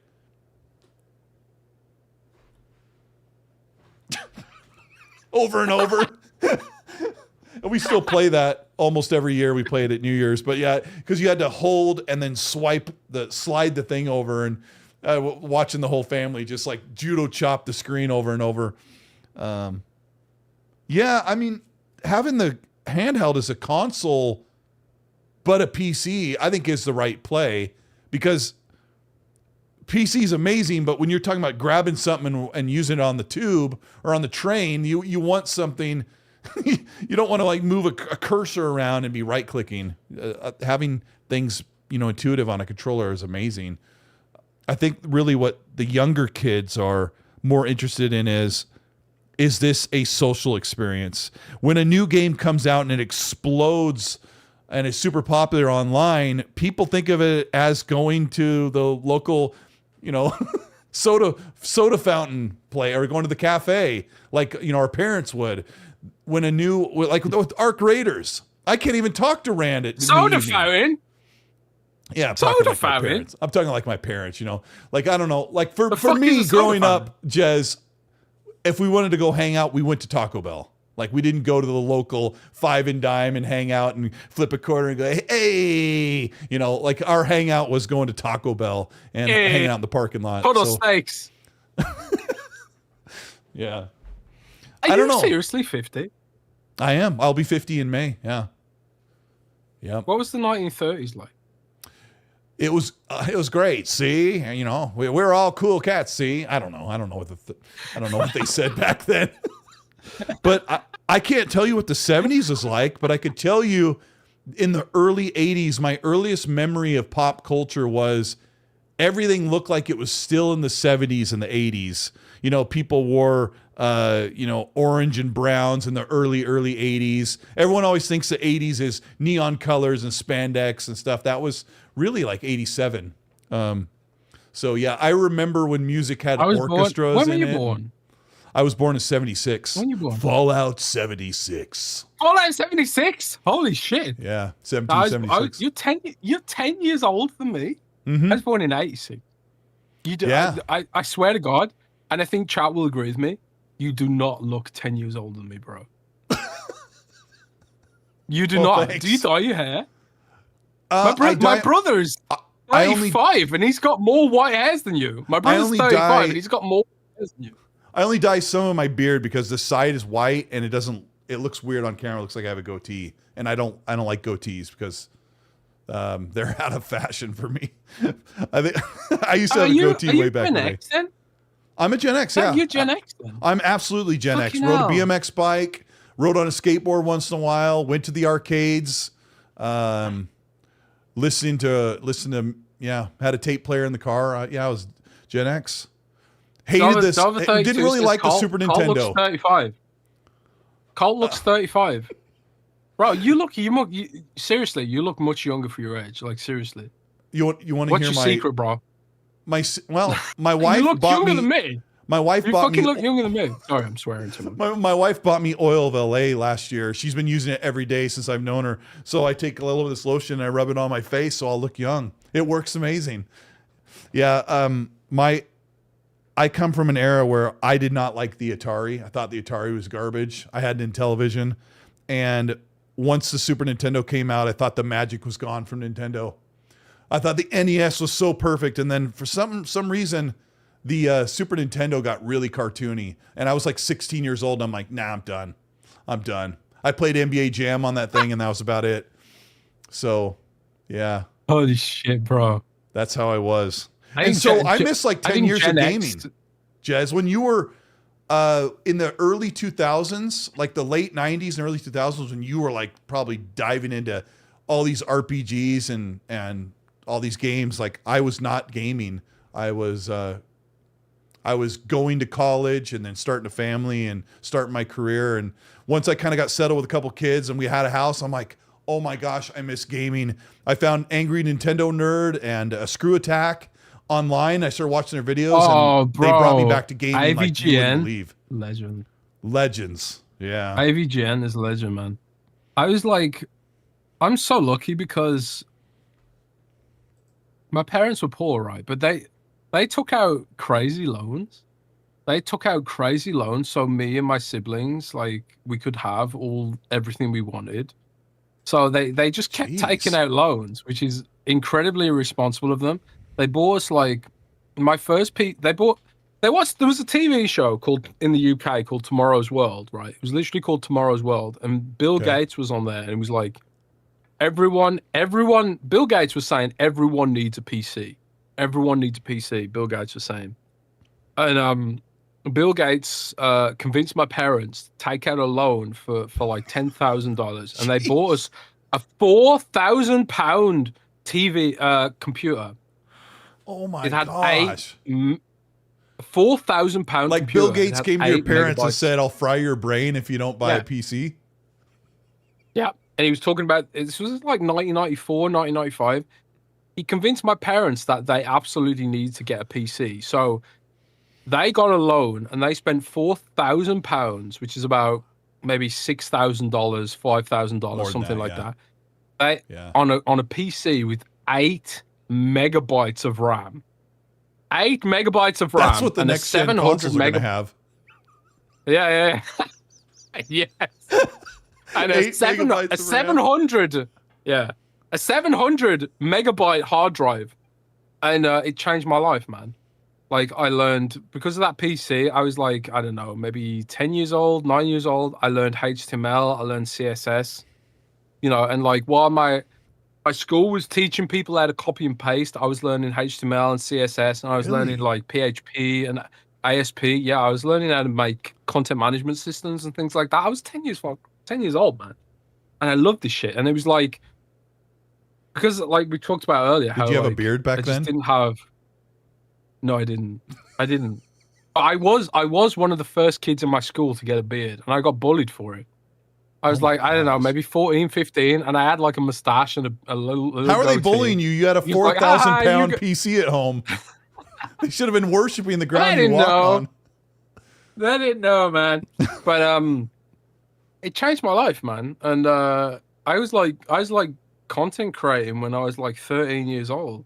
What games were you playing on this Windows? Was it a Windows 95 machine, or was it just before Windows 95 came out? Yeah, it was Windows 95 and then Windows 98, and then we got a Windows XP computer, and like me and my friends, like two of my friends at high school. High school starts at 11 in the UK. So in the UK, you're in high school from age 11 till age 18. Whoa. Yeah, it's weird, right? So like you got 11-year-olds mixing with 18-year-olds. They go to the prom. You want to go to the prom? Yeah. Well, prom wasn't a thing in the UK back then, but they've started doing prom now because of influence from America. But I was like 11 years old and in high school, and we were making websites, newgrounds.com. This is before YouTube and stuff like that. Smosh, Smosh on YouTube? Yeah. I'm gonna confess something illegal now. Uh-oh. When I was about 11, 12, we hacked Smosh's website, smosh.com, and we deleted their MySQL database. And we left a message on Smosh's website that was in Dutch. to convince them that it was Dutch people who'd hacked their website. So they think it was PewDiePie? Was he Dutch? I can't remember. No, PewDiePie's Swedish, but like we deleted Smosh's website, man, and we put like because they were competing with us. What's like, the statute of limitations on that crime? Have you checked it? Looked into it? I don't know, but Smosh had a content portal back then before YouTube existed. Smosh had like a content portal that was like Newgrounds, but we hacked Smosh's website for Newgrounds, deleted it, and then left like a message in Dutch on the screen, and they were like, and they posted a statement like, "Oh man, some Dutch hackers hacked our website and deleted it," and it was like, "No, oh man, it wasn't me. It was other people. It wasn't me." But I was like, But you were involved. Yeah, I was involved. I was just watching them do it, and But anyways, karma's coming your way, Jez. Oh, karma's already come my way multiple times over. But that was the internet back then. It was crazy. And now we live in this. We didn't even have internet. The internet. No. The internet was like. Yeah, 94, 95. The internet was. We had this Prodigy thing, which was a competitor to AOL, and it was vector-based recreations of advertisements and news. Like, you loaded up this Prodigy thing. No one's going to know what this is. I don't know if my parents got it on a disc in the mail or a floppy in the mail, but you loaded up and it connected to the internet and it downloaded Ford ads and the latest news. And it was like all vector graphics. So it was high contrast, high color, just awful to look at. And I used it in my history class because when I was a senior, we were supposed to report on the weekly news when we get to school and say, oh, this happened in whatever country. And I didn't read the newspaper, so I'd go on Prodigy and try to find stuff. And it was awful, really awful. Hold on, let me read these super chats and get caught up. Well, dude, that was the internet back then. It was the Wild West, bro. This is like the mid-90s, and there was no algorithms. It was like you had to manually find the cool content. There was no search engine. But like there was MSN and Ask Jeeves. Do you remember Ask Jeeves? Yeah, I mean, I'm talking way before. When I was still in high school. Ask Jeeves still exists. Yeah, I was just talking to my brother-in-law about that yesterday. He was like, Google came out in like 98 or something. I'm like, I didn't use it till 2000. He goes, oh, you're so old. And because he's 10 years, he's like your age or a little bit older. But we were talking about how I was like, oh, bro, you used Ask Jeeves back in the day in Yahoo search, right? But bro, Ask Jeeves still exists. Does it? Is that what someone said? .com still exists. Oh my gosh. That is I used crazy. it because it was the first AI. It was your first AI companion because Ask Jeeves simulated like you were asking someone and they were fetching the answer for you. But I remember the internet was so bad when I was in high school, bro. Oh man, it was so bad. Like it would take forever for text to load in. Yeah. Yeah, and JPEGs, like you used to have to go into Internet Explorer and turn off JPEGs because it would load so slowly. Yep. But that's what the internet was like back then. And now we're in this world where like everything's just constantly fed to you. Like consoles just don't fit into this universe. Consoles are an anachronism. They're a throwback for people of our age. Gen Y. They're a Gen X, a millennial, and maybe like the older Gen Alpha people, Gen Z people who grew up with millennial or Gen X parents. But this is the thing about fashion, Colt. It's cyclical. Yeah, it is. Like people are buying vinyls again.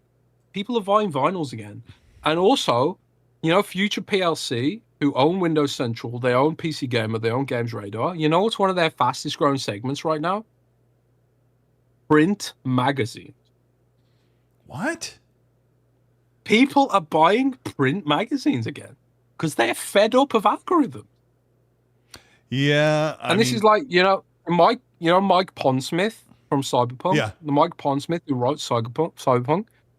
He predicts that magazines would still exist in the Cyberpunk era because people would want something that was alternative to the digital and the algorithm and the hyper optimized. He predicted that people would want that, and we're seeing that play out in our business. People are buying magazines again. Game Informer came back. Edge magazine came back. It's weird, bro. Yeah, people were so bummed when it left. And some gaming websites, I can't read the article. The body of the text, like floating banner ads are covering and pop-up video things. It's like, oh my gosh, it's like the 2000s all over again. We got Literal Table, who's a channel member, says, what's that? Sorry, I keep interrupting you because I'm enjoying the nostalgia trip. Did you ever have Bonzi Buddy? Did you ever have Bonzi Buddy? Bonzi Buddy? No, I don't know what that is. It was someone, people in channel know. Bonzi Buddy was like a little purple bear that you couldn't. It was spyware basically. You can install it on your desktop, and it was a little purple bear, and he would walk around on your desktop, and he would like give you like sports news and other. It looks like a little gorilla or something. Yeah, I'm looking it up. Yeah, right now. yeah. That was yeah. Dover 32 says I had Bonzi Buddy. Yeah, man, Bonzi Buddy was lit, bro. You are nostalgic. I don't remember everyone. I knew someone was going to bring up the paperclip guy. There's a whole story on that. I want to get these supers real quick. Literal Table says rest in peace, Vince Zampella. And I know a lot of people in the chat were like, you guys didn't say anything about it. We did talk about it earlier in the show, and it'll be timestamped when you're done watching the show, so you can go back and listen to what Jess and I had to say. It's a good moment there. Will Lou, I think this is Will the Broke Boy, I think. But Will Lou, thank you for the $2, says, I got the 7th version of Expedition 33, the Xbox Mirror Edition. 7th edition. I didn't even know they had that out. Red Wolf says, Jez, talk about more Stalker 2. Convince Colt to play it. I read that one earlier. Kung Fu Hot Dog says, Merry Christmas, Colt, my favorite Sea Dog. Please make room for a tour video to kick off 2026 of my game room. I need to do that. I also need to scan it in MetaQuest. It says, do you think Forza Horizon 6 will be the last entry of the Forza Horizon series? I'm highly doubt it. No, right, bro. Forza Horizon prints money, bro. There ain't no way that's shutting down. Yeah, no chance, bro. I've even been told that Forza Motorsports not dead. You know, like Forza Motorsports, so Forza Motorsports supposedly not getting any more content, but like Microsoft isn't of the opinion that like they'll never do Forza Motorsport again. It'll come back someday. It just needs a break. You know, like probably Black Ops needs a break. You know. Did Chris Izaki go to work with Help Playground on Forza Horizon? He's not. He's still working with Xbox, right? Who's that? Chris Izaki, the lead of Forza Motorsport. He was in the Developer Direct a couple years ago. He's really, really cool. He's one of the great masterminds behind Forza Horizon, that is, bro. Or Forza Motorsport. I'll look into it. Juan, thank you so much for the 250 peso. Says, thanks for cooking that dude, Jez. Now we know why Microsoft and Xbox's communication sucks. Yeah, just thanking you for cooking the Microsoft PR guy. He saw that as well. So, yeah, I appreciate it. And then Jez sends hearts. Appreciate that. Decatron with a $10 super. Thank you so much, Jez. Jez, are you concerned that including other storefronts like Steam or Epic or Ubisoft will butcher Microsoft's stability and business models with next generation? Is it possible we see more back compat moving forward? Well, this is one of the things that people like they overlook a little bit when it comes to running a store. It's not free to run a store. You have to pay customer support, you have to run servers, you have to, develop user experience, all that kind of stuff. So like I was told, I actually posed this question, this exact question you're asking me. I posed this question at Summer Game Fest to a higher up at Microsoft, who shall remain nameless. We were talking about like the economics of running your own platform versus running an alternative platform. And he was telling me that like actually running your own platform, even though you get like 100% of the revenue from your own games, it's actually more like 17%. So like if Steam takes 30%, running your own platform costs about 17%. And that was like months ago, something like that. So, and that's like to account for the overheads of having the cloud, having the delivery, running the systems, having a team that liaises with the devs and customer service for both consumers and developers. So there's overheads involved. There's overheads involved. In Steam, none of that is their responsibility.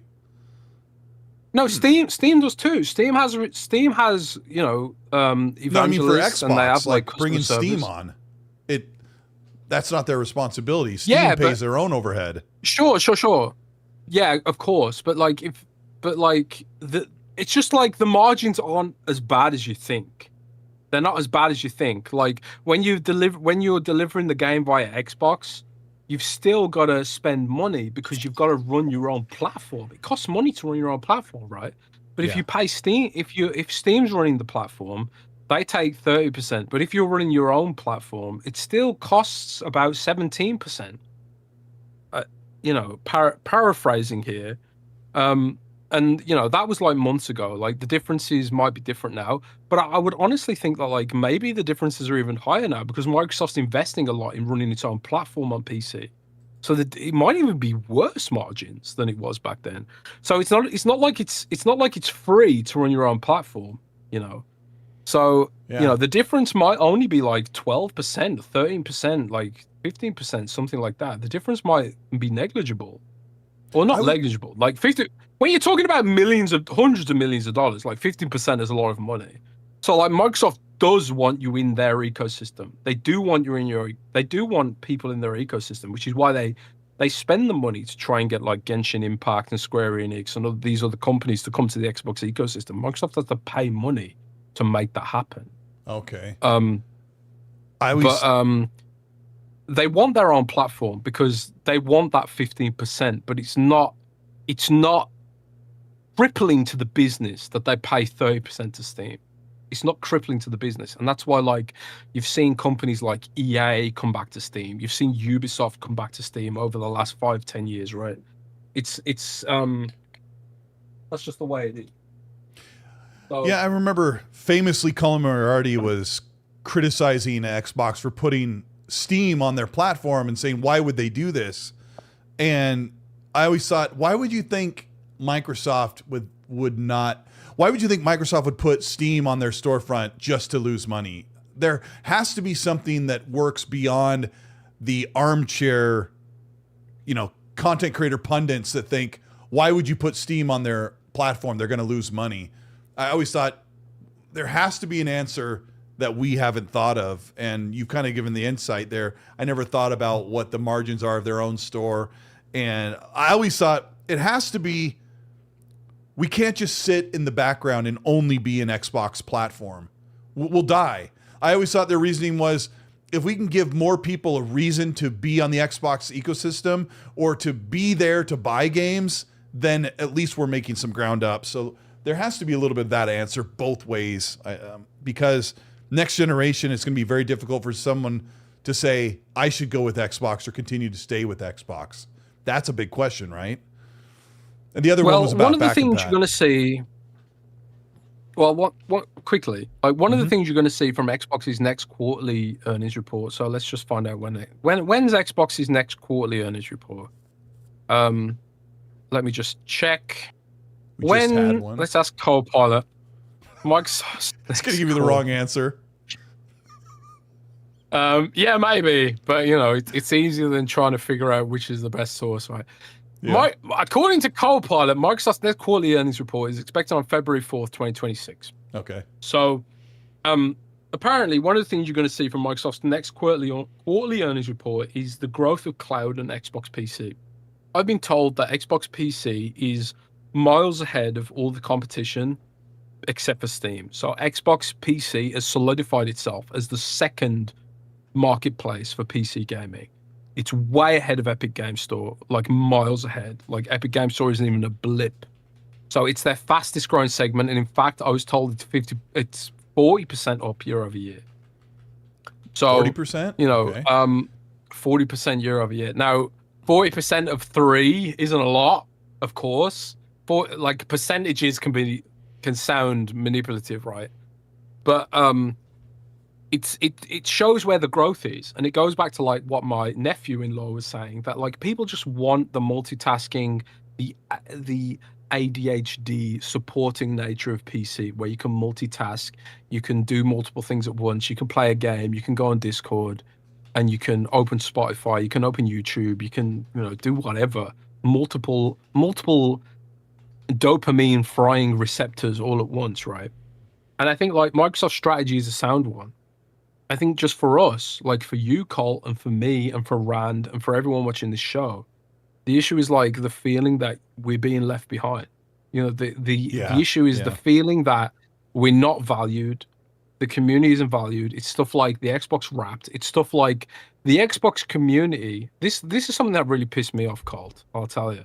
Yeah. The Xbox community had to fund Xbox Fan Fest at Summer Game Fest this year. That really pisses me off as well. And I have close friends that pisses me help off, like, doing that. And I almost want, I'm going to say this publicly. I love these guys so much. It makes me angry that they are putting in their time and their volunteer work and their effort to do something that Microsoft should effing fund with their $1 trillion company just to serve the fans that are, when you're talking about fans that are willing to be around with you for 25 years and maybe moving into next generation, and you continually tell them, you're not a priority when it comes to this game. We didn't go out and get Dispatch for you. We didn't go out and get Black Myth Wukong for you. We've increased Game Pass prices. The consoles are so high because of, political and market conditions, and we're so far behind selling consoles that our profit margins are nearly impossible to meet to stay along at a price with everybody else. All these things add up to, this is another discussion I want to have with you in a second, about Xbox fans feeling like they're being forgotten in a time when they need to be bolstering up fans to say, I know we've had a rough generation. We had 2 years where we had no games. Now we've got more games than you could ever possibly play from our own first-party studios. We've got an incredible console PC situation for you. It's going to be expensive. They really need to sell it to us. And I know there's other things you want to get into, but I also want to ask, have a candid conversation with you about fans, your podcast, this podcast, content, like the outlook for Xbox as a whole. I often have this conversation with Rand behind the scenes. Like, what are you guys going to do? Or what do you expect to do? And sometimes it can look very grim. Yeah, dude. I mean, like, if you look at like the Xbox 2 podcasts, like YouTube channel, I mean, part of it is Rand to stop making videos. So the algorithm doesn't reward Rand. Like Xbox 2 podcasts on Spotify is up 30%. Yeah. I've tried too. Fucking Rand, if you're watching this, make some fucking videos, bro. I work with him every week. I try to inspire him. I try to get him excited about making content, and I've just told him, I don't know.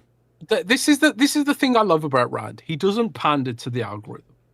He makes videos that he genuinely feels passionate about making.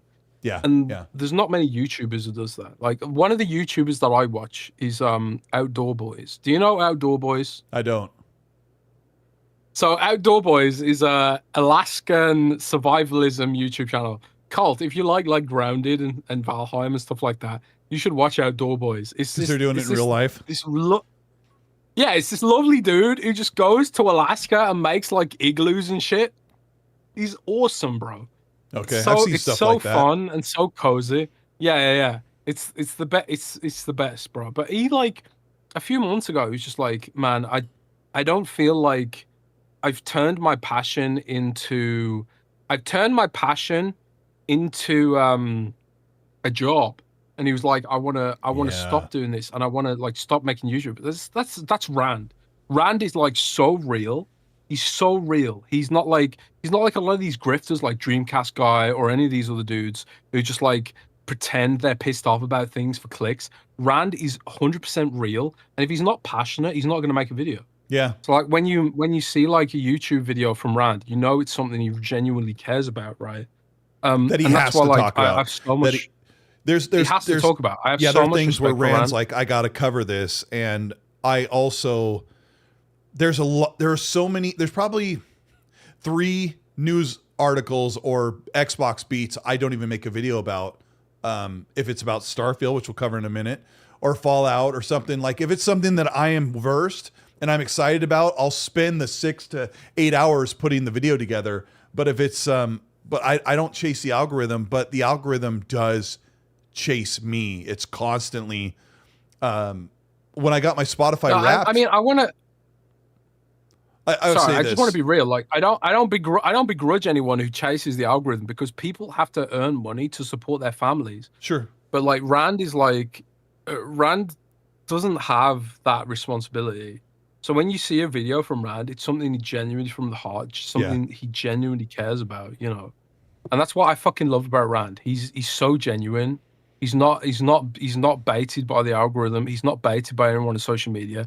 Rand is the realest motherfucker in this fucking business, and I just love the guy, man. I just love the guy. That's why we need so to hear real, his man. opinions more often than I said. What are you going to do about creating content? And he's like, I'm doing the podcast, and I'm doing the Patreon podcast, and when I'm on the phone with him, I've told this to my audience, Jez, I'll be on the phone with Rand and I'll bring up like the latest issue that's going on in gaming, and Rand's got my ear for 6 minutes, like nonstop, just going on this speech. And I'm like, when he's done, I'm like, so Rand, that's literally a video. He's like, yeah. And I'm like, dude, people want to hear you. I say this all the time to him as well. I say this all, he's just fucking, he's a legend, bro. But the algorithm chases me. I love him so much. I love him too. I was so happy to meet him in person. It was meeting. He's huge. Oh, he's Rand's like 7 foot fucking tall. He's like 7 foot tall. He's like 6'4". The dude is huge. Yeah, he's huge. He's he's like 8 foot tall. He's like the great Kali. This dude's huge, man. Yeah, we had to move the door header. He could fold you into a. It could fold you into a pretzel. Rand is like huge, man, but he's like a gentle giant. He's very, very, like very the Goonies nice and shit. Yes, fucking love Rand. Yeah, my wife and That Blue Number, we were visiting in Chicago where Rand lives, and he came over, and super, super nice, and we sat and talked for 4 hours straight in person, which is surreal. But you know, the algorithm chases us, Jez. Like I'm not looking at like, oh my gosh, I need to be covering Grand Theft Auto 6, or I need to cover Arc Raiders, because never. I liked Arc Raiders. I would never think I need to make Arc Raiders content because the algorithm demands it. It's more like that spiky thing you're sitting on, like you need to get up and get moving because your numbers are dropping. And when we got our Spotify Wrapped, I've been doing the show for 3 years with Mag, and I love Mag. Mag is a huge, gigantic beating heart. Mag is so passionate, man. I love Ryan. Yeah. I love Mag. He's passionate, man. And he's the nicest guy. He's exactly the same age as me. He's such a pony. Like he plays so much on PlayStation, but he'll criticize Xbox and he'll praise Xbox, and he just, he doesn't really care. He doesn't pander. And Spotify Wrapped told me that our podcast was up like 900% this year.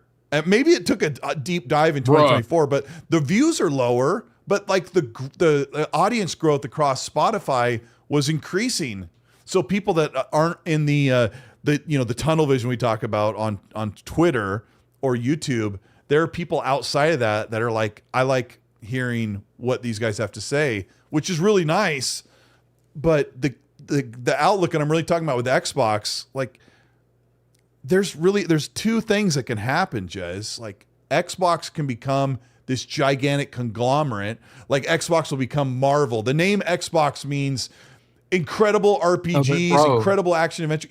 Let me tell you this, Jez. Did you know that Xbox? Go on. Xbox makes games where you can build your character, customize them to look like you or look like whatever, and go out in the world and actually build their skills and do all these amazing things. And somebody was bashing Xbox in one of my threads, and I don't always have to defend them, but I'm like, PlayStation has literally never created a game where you can build and create a character and go out and live in that world. I seriously can't think of a time where PlayStation had a game where you make your character and go out and live and role play it. I don't even think they do.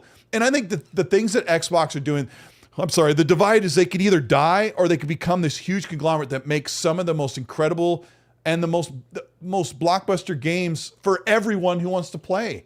And that could be a really good thing for me because I don't care. I have a PlayStation 5. I'll play 1, maybe 2 games on it a year, but I'm playing incredible games from everyone and Xbox on PC, handheld and console. And I've never been more fulfilled as a gaming fan than when Xbox broke my heart and said, we're putting games, you know, on every device, and you can no longer say exclusive. Sorry. Do you remember what you're going to say? I fucking know, man. I've just been drinking this whole show. I've been drinking vodka like the whole show. Oh, good. Decatron wanted to know about backward compatibility. What are you expecting? I know Jason Ronald gave a short answer, what's Jez's take on backward compatibility future for Xbox? What do you think they're going to do? So it's hard to know, right? I will say this, like some people at Xbox who work within the sort of the advanced technology group, like the people who are responsible for like the crazy shit they do, like DirectX and you know, the highly technical stuff that me and you can't really understand. Yeah. Like I've got so much respect for like technical YouTubers like Digital Foundry and the Forks. Like if you guys like want to know really about the tech that drives our industry, like obviously you all know Digital Foundry, but also like follow the Forks on YouTube. PHAWX.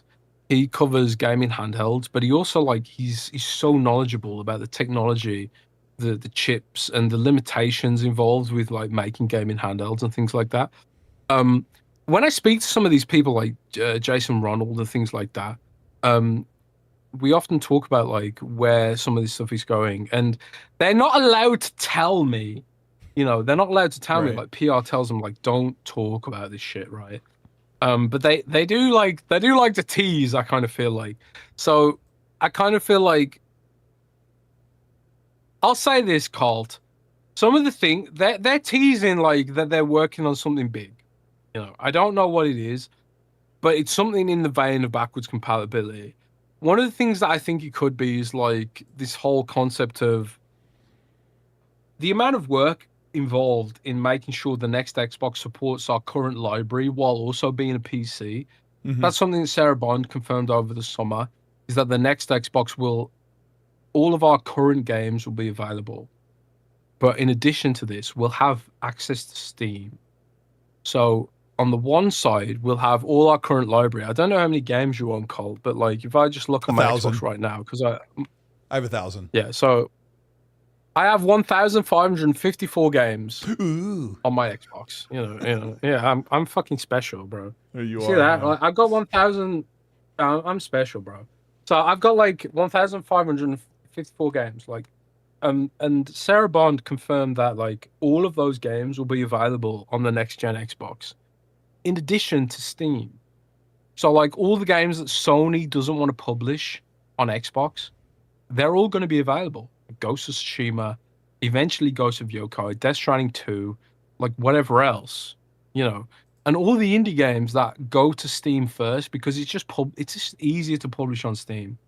The amount of versatility the next Xbox is going to have is going to be unprecedented for console.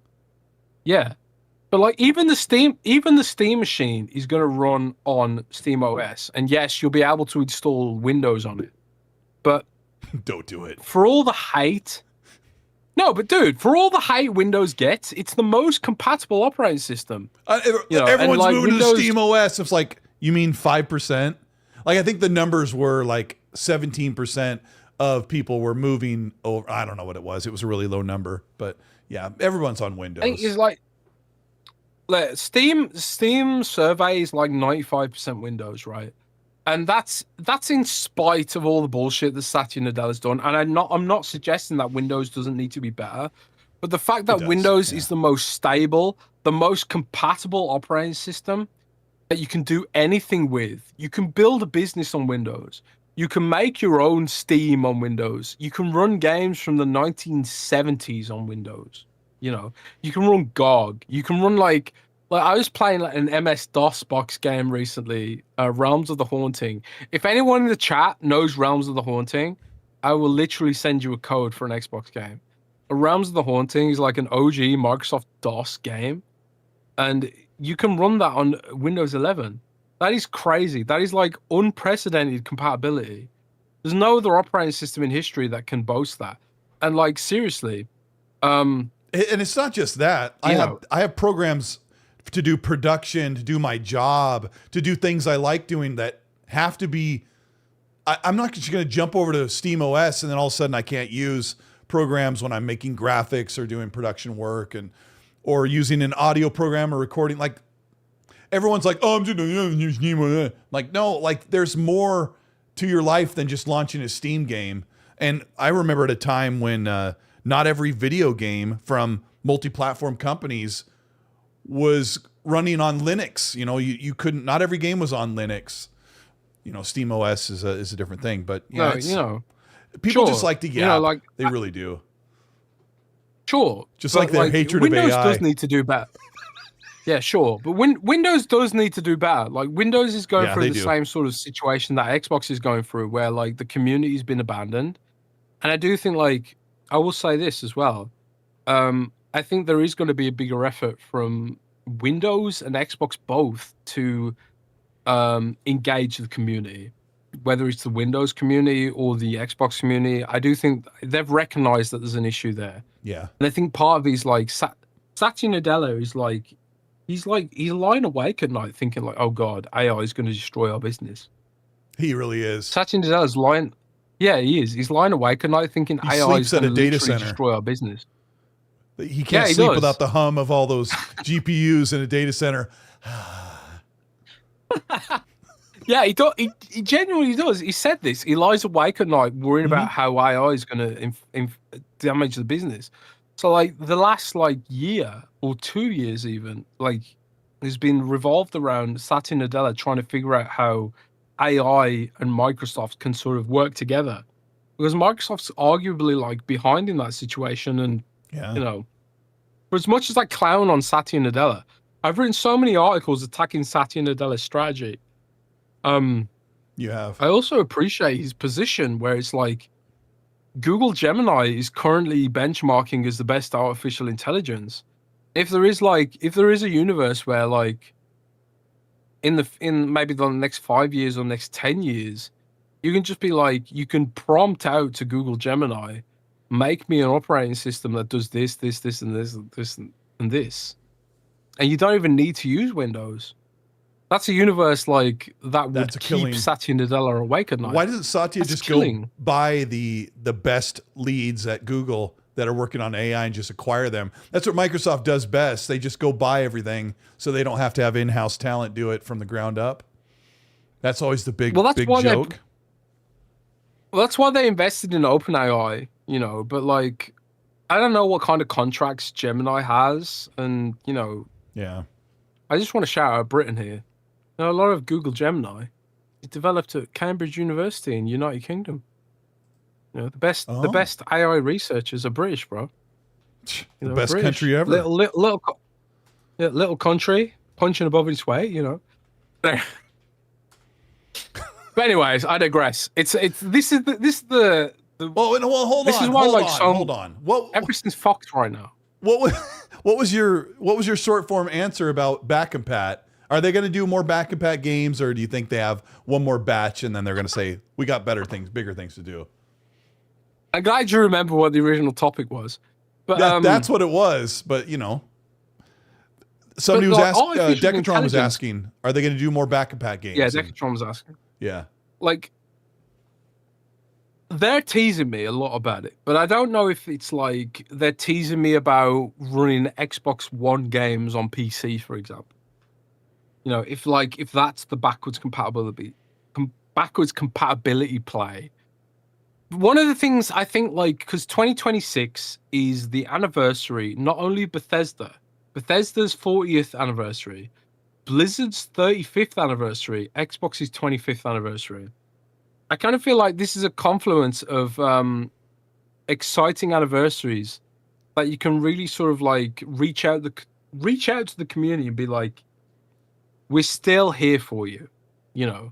Yeah. And if this was like an opportunity to do that, next year would be it, right? If you have like all these multiple story beats in one sort of like epic moment, like happy 25th anniversary Xbox. Here's a small batch of back compat classics that need to stay on the platform and be alive. You know, that would be good. It seems like he was. I want to know from chat, if chat is listening, What are some ABK games that are still not backwards compatible? I know Transformers is a big one. Like, I get DMs about Transformers often. Like, where's the Transformers backwards compatible games? I think there's a licensing issue with the first one, but the second one is available but not downloadable. Like, it's visible. I've got it sitting on my library actually with the little warning sign because it hasn't been greenlit. But I don't understand why Bethesda gave us 22 games out the gate when they were acquired, and Activision has literally done nothing. They've approved nothing. You're talking about Prototype 1 and 2. Those games wouldn't have those games aren't being sold on the regular. Are they not backwards compatible? They are. Well, yeah, that's true. Well, the remaster is. So it's fine. That game is there, but why aren't they on Game Pass? Like, why aren't they on Game Pass, and why aren't they back compat? Game Pass is one of the big reasons why people are complaining. Like, you just acquired Activision Blizzard. Where is our 12 to 20 games that you drop in the library that you promised us is loaded full of first party games? I mean, this is a long argument. You have lambasted them many times about their failure to give Activision games into Game Pass and Blizzard games. There's a lot to talk about with Blizzard as well. Shoot. Sometimes part of it's the CMA in the UK. Like, the CMA what prevented Diablo. Yeah, the CMA in the UK prevented Diablo from hitting cloud, for example. So there's some regulatory issues that need to play out, and some of them are already years in. You know, eventually all these games will come, but what kind of world is it? Like, what kind of world is it when Xbox owns cloud and has all these games across multiple devices, but you're literally playing an Xbox console through an internet connection? And there are regulators saying, nope, we don't like that. I don't understand why this is a regulatory issue. They've, like, when Cerebon says all of your games are coming forward on the Xbox Magnus, I know it's licenses, but you're effing playing a game on an Xbox Series console in a rack in a data center in Quincy, Washington. How is any licensing agreement saying that's not an Xbox console? Yeah, they have a big one in Quincy, Washington. Yeah. And that's probably the one I connect to when I use cloud. I don't understand. At least with regards to Diablo, Ubisoft owns the rights to Diablo because the British government forced them. The cloud version of Diablo, you mean? Yes, the cloud version. So stupid. And Diablo is available in Game Pass. You know, and I agree. I completely agree. And I've asked why this is, but like, this is one of the issues when you don't have, when Xbox console isn't growing 10% year over year. Yeah. You kind of end up in a situation where you have to micromanage what games are appearing in Game Pass, because that affects the engagement on games like Call of Duty, but also your partners that are coming into Game Pass. True. Didn't Hogwarts Legacy come into Game Pass? Yeah, via Ubisoft Classics or whatever. Yeah, it did. No. Warner Brothers doesn't own Hogwarts Legacy. Oh, Ubisoft. Did I imagine that? Chat. Yeah. Chat, tell me if I imagine that. Well, anyway, regardless if it's Hogwarts Legacy, came like, to play. Hogwarts came to play anywhere, not Game Pass. I know it's on Play Anywhere. Correct. Sorry, I don't know why I was thinking Ubisoft when Warner Brothers Turnkey made, or Portkey made Hogwarts. Yeah, but there is a lot. Basically, point being, you ain't even. Do you even drink? I don't think you drink. Do you? I've never drank in my life. I don't even know. I wouldn't even know what alcohol tastes like. Are you serious? You don't drink at all? Never. I've never have. No. Never in your whole life? Never. No. Never smoked. Never drank. Never really chewed. You couldn't. You couldn't be British. No. You never done cocaine? No, I've never snorted cocaine. Believe it or not. Yeah, I'm not the type of guy that's, little black turn heroin between the toes, but that's about it. No, I've never done anything. I'm just pretty straight laced. Yeah. It makes me a real problem in life. Oh, bro. I have a debilitating addiction to Mountain Dew, though. What's that? Bro, Mountain Dew's worse for you than cocaine, bro. I've been told that by my dentist. You were so nice and gracious and gave me lots of compliments about how how youthful I look. I don't know if it's because I've never partaken in the libations or whatever. I have no idea. But Do you eat? Is the food you eat generally low glycemic index? what's that mean? You mean Taco Bell? I eat a lot of Sugar. Taco Bell. No, I Sugar. don't eat. I eat a lot of sugar. I do eat a lot of sugar. One of the things that I like healthcare. Oh, your fucking chat is awesome, man. One of the things that awesome. one of the things that like I often see Red. like in on Instagram when you're scrolling and Instagram knows you're like middle-aged, it starts to give you like health and age hacking stuff. And it's like, oh, you shouldn't eat sugar. You shouldn't eat sugar. You shouldn't eat sugar. So I'm like sitting here wondering, like, does Colt just not eat sugar? Is Colt like 100% carnivore protein diet now? Is that why Colt looks like 29? I am so, I'm so addicted to sugar. It's really sad. The sugar's meant to be bad for you, bro. It's really bad. But, like, then there's like, when me and Gaz are podcasting, we're just joking about drugs the whole time. And it's like, you're gonna get arrested, bro. He has an interesting morality meter sometimes. So funny. He's like, I won't do this, I won't do that, I won't do this, but then I'm gonna take this gummy and put it up rectally. It's great. Oh man. But yeah. What are we talking about? I don't know what even brought that up. I said I'm drunk because I thought Hogwarts. I don't.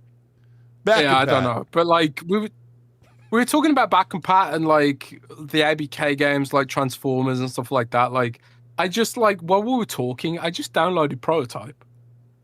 Yeah. I just literally downloaded Prototype while we were talking, and now I'm gonna play Prototype. It's great. I played like 2 a couple years ago. Yep. I've never played 2. I played 1. I never played 2. I never played 3. There's only 2. This is like one of the this is one of the questions, and this is one of the questions I frequently get is like, where's Prototype? There's a guy in my Discord called Prototype Stan or something like that. He asks me about Prototypes like all the time. And there's like Transformers and stuff like that. There's a lot of franchises that Microsoft's sitting on when it comes to ABK. For better They're sitting or worse. on all their franchises, actually. Yeah. Well, we're getting a Halo remake. That's okay, right? Well, I mean, the only things they're not sitting on is Halo, COD, World of Warcraft, that sort of thing. And that's one of the issues going forward is that the stuffed shirts are saying if it's not a sure thing, if it's not an established franchise that's making us money, why are you going what are you doing making this game or that game? I don't like South of Midnight is an anomaly. We'll never see something like that again for a long time. Yeah. Well, I've heard compatibility, I guess there's more to that, but Prototype 2 is better than 1. Just the gameplay is more fun. So yeah, you should One thing I've heard is like appealing to the mass market. Like I've heard that Hellblade Ninja Theory's next game is going to be like more interactive than Hellblade 1 and 2 was. Good. Good. More of a video game, leaning into like their Enslaved combat expertise, because make something like Enslaved, Odyssey of the West. Literally. Yeah, they do. Or DMC, like stuff like that. Like they have good combat designers. They're going to lean into that more with the next game. Hellblade 2's combat was awesome. Just the rest of the game can be very, very slow and methodical. But I just don't think anybody bought it. But the funny thing is, I told people here on the show, Ninja Theory pulled in some amazing profits the past couple of years because they're a lean studio and they've done a lot of consultant work with their capture studio, and they actually made Xbox money. Red Wolf Renegade, thank you so much for the 5. They did, Jez.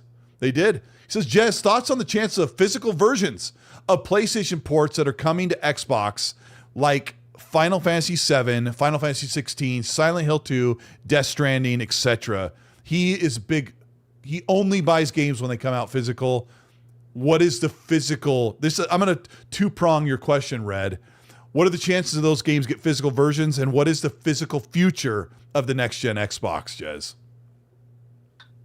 I think genuinely you're looking at 0% chance for physical versions. Rand has a different opinion. Go ahead. We'll break it down. For better or worse, for better or worse, I think Microsoft leans into trends, right? And that's because they're a telemetry. Yeah, they're a telemetry reactive company, and the bean counters are steering the ship right now. And if the trends are as such that people aren't buying physical games in abundance, they're not going to do it. So, like, my guess would be, if you're an Xbox fan who likes physical, I got bad Put your head news for between you. your legs and pray. Yeah, pray. I don't think there's a future for that. And I think it's a shame. I've written articles where it's like Microsoft shouldn't neglect physical, but I think that's just the way it is. You know, Microsoft is a company that culturally prefers to lean into trends rather than fight against them. It is fighting up against a hill to continue to support physical games. PC has been digital based for 10 to 15 years. Randall Thor, your co-host, we had a conversation behind the scenes, so I'll be gentle about this because this is just him and I just kind of we'll just talk because we're just us on the phone. We'll just kind of like bounce stuff off the walls and see where we think they would probably land. He said he could see a possibility of Xbox saying, "We've got you one more generation. We're going to offer a very expensive disc attachment that you have to buy separately. It'll be really hard to get because we'll only make a few thousand or whatever." But when they look at the telemetry and it says 90% of their consumers are digital, but they can't leave everyone in the dust, Rand said there could be a possibility where Xbox makes that expensive disk drive and sells it to the few and the elite. And like a internet adapter or the Rock Band adapter, it'll become something so niche that it will be scalped like crazy. The physical future of Xbox, I think, is very, very dire. And I think PlayStation 6 will have it because they'll just sell you the one from last gen. They make that one for the PS5 digital, the connection one. Like they slap it on there. They actually made that. Like they changed the form factor a little bit and then you could continue to use that. So I think PlayStation will just keep manufacturing that for the 10 to 20%. That's what I think the future is. So.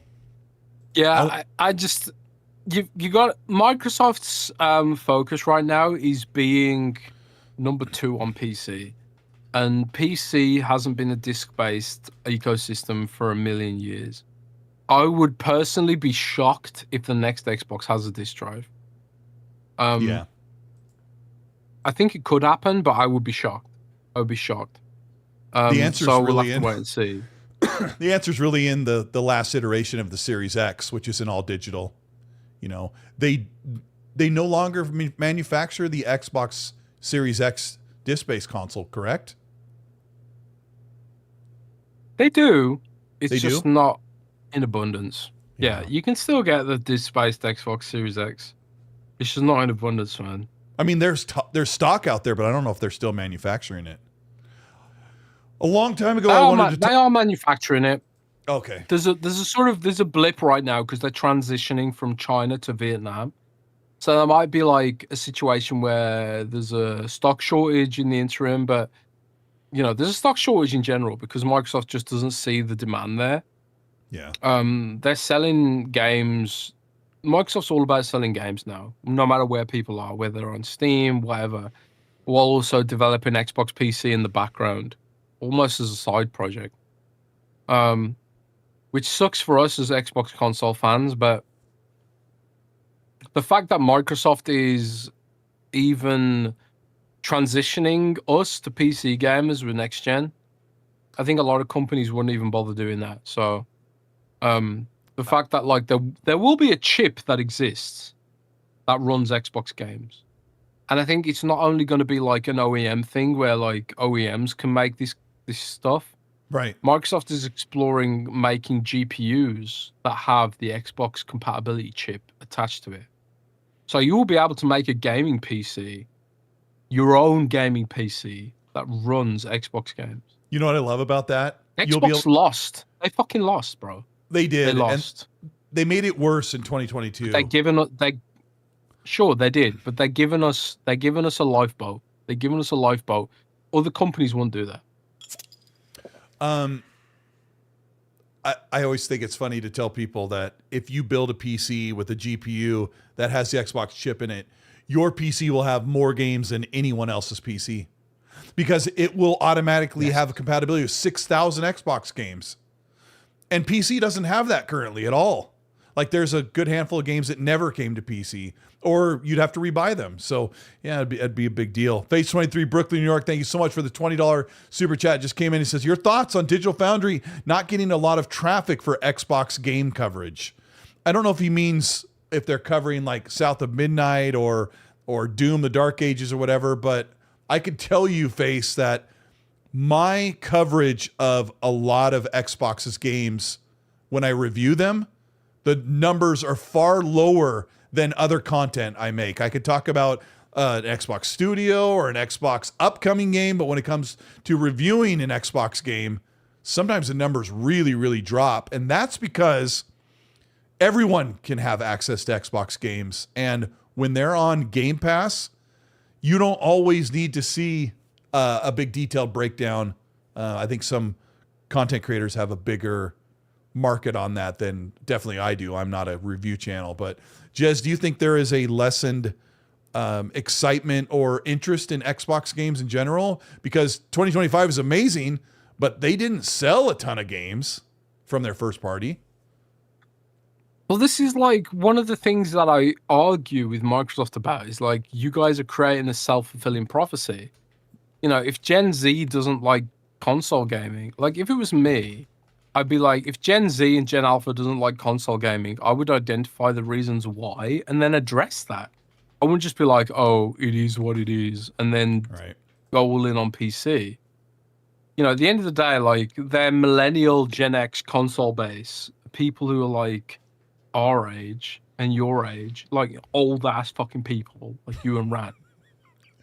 We're like, we want gaming to be a specific way, right? Yeah, we do. I would like try and address why Gen Z isn't not interested in that. And the reason they're not interested in that is because, like what my nephew-in-law said, is that they're dopamine maxing and they want to have multitasking, and the current systems do not offer that.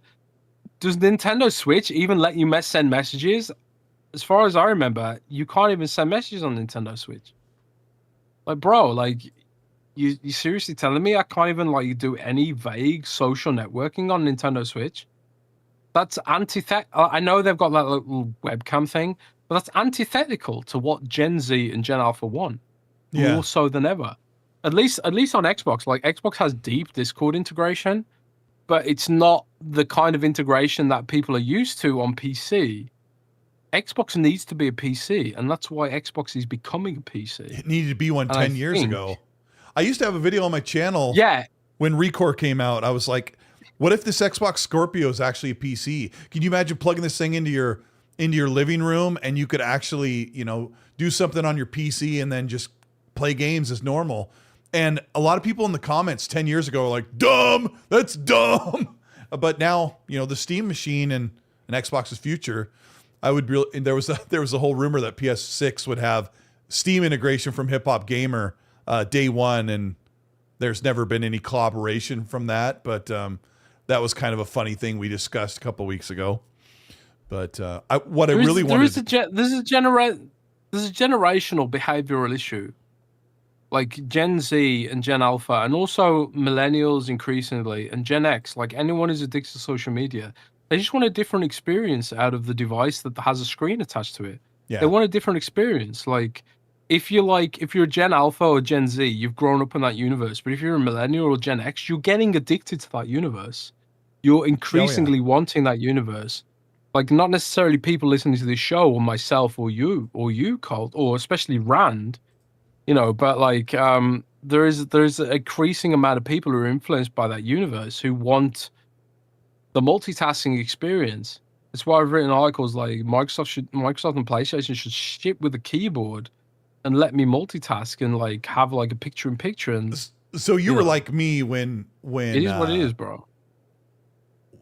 I forgot who it was, when Phil Spencer or Matt Booty, I think it was, said we're competing with TikTok directly. You know, everyone made fun of that. I was like, All these idiots, they are, bro. All these idiots looked at this like TikTok was going to be the gaming juggernaut over Xbox. I'm like, how can you not take a second of cognitive realism and just look at how people would rather be on their phones doom scrolling and flipping through TikTok than to play the next big action adventure open world or survival game. Like, the younger kids don't care about that stuff. And my kids don't, like, I could tell them like, like Grand Theft Auto. Okay, I have 3 kids. My oldest daughter would probably love Grand Theft Auto 6.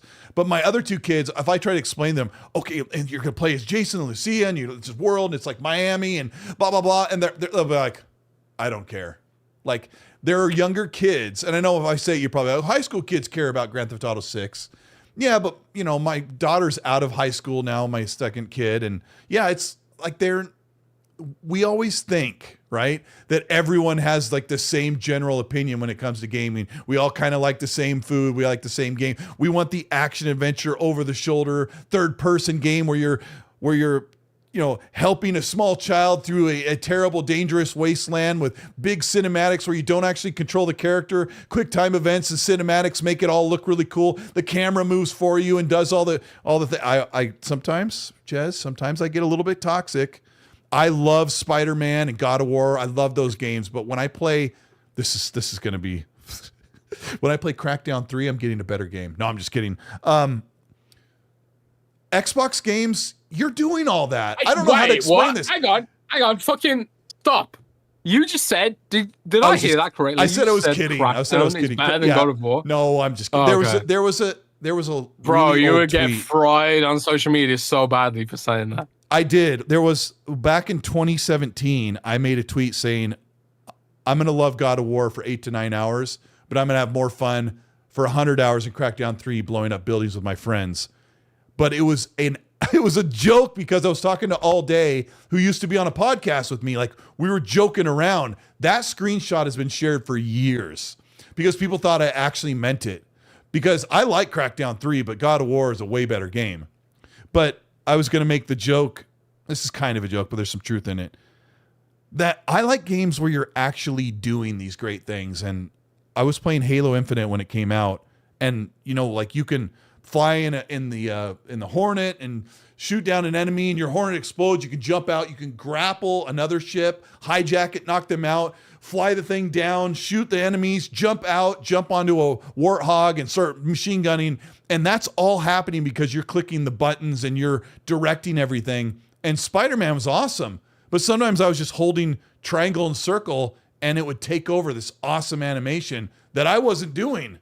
But it looks incredible. In fact, people on social media were sharing like, combat doesn't get any better than this, you know, and they were showing God of War where the guy was like, was mashing triangle and was taking down a dragon. And people were like, you're not doing anything. But that was just me being toxic for a minute. But I did like Crackdown 3. I haven't, I tell you what I hated about God of War. Cutscenes. Mm-hmm. You play the game for 30 seconds and then you've got like a 10-minute cutscene. It's like, bro, let me play the fucking game, please. Yeah. You know, it's kind of how I felt about Metal Gear Solid 4. Like, yeah.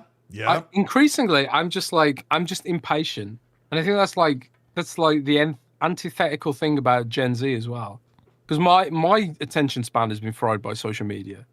That's why I'm increasingly like games like Valheim or Elden Ring, where it's like, Elden Ring doesn't have any 40-minute cutscenes. It's like a 30-second cutscene and then like 4 hours of gameplay. Yep. You know, and I don't begrudge games like that, but my attention span's just fried, man. It's just fried. I can't sit there watching someone talk about, you know, bullshit. You know what? You know, this may sound like Jez and I are being a little bit salty about certain games that get, you know, in the zeitgeist, but I've often said I own God of War on PC. Same. I own God of War on PC, so it's not like, yeah, it's not like, you know, I've given money to that studio, but it's just like, I don't want to play games like that anymore. Like, whether it's Xbox or PlayStation or Nintendo doing it, I just want a game where I can play it.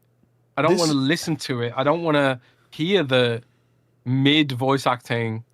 I just want to play the game. Some of the voice acting is really good. Like, this is my concern with Perfect Dark. I was really concerned, and I was very careful about how I said it for a while before Perfect Dark was canceled. I was like, I like the free running stuff, but is this game going to be great? I mean, how can you doubt Daryl Gallagher? And when it comes to Fable, like, Fable is sort of Xbox's first PlayStation style game. It's very cinematic. It looks incredible. It's got action adventure. It's going to be Xbox's first fully fledged Sony PlayStation style game. But my issue is those games are increasingly coming out of fashion right now, like big time.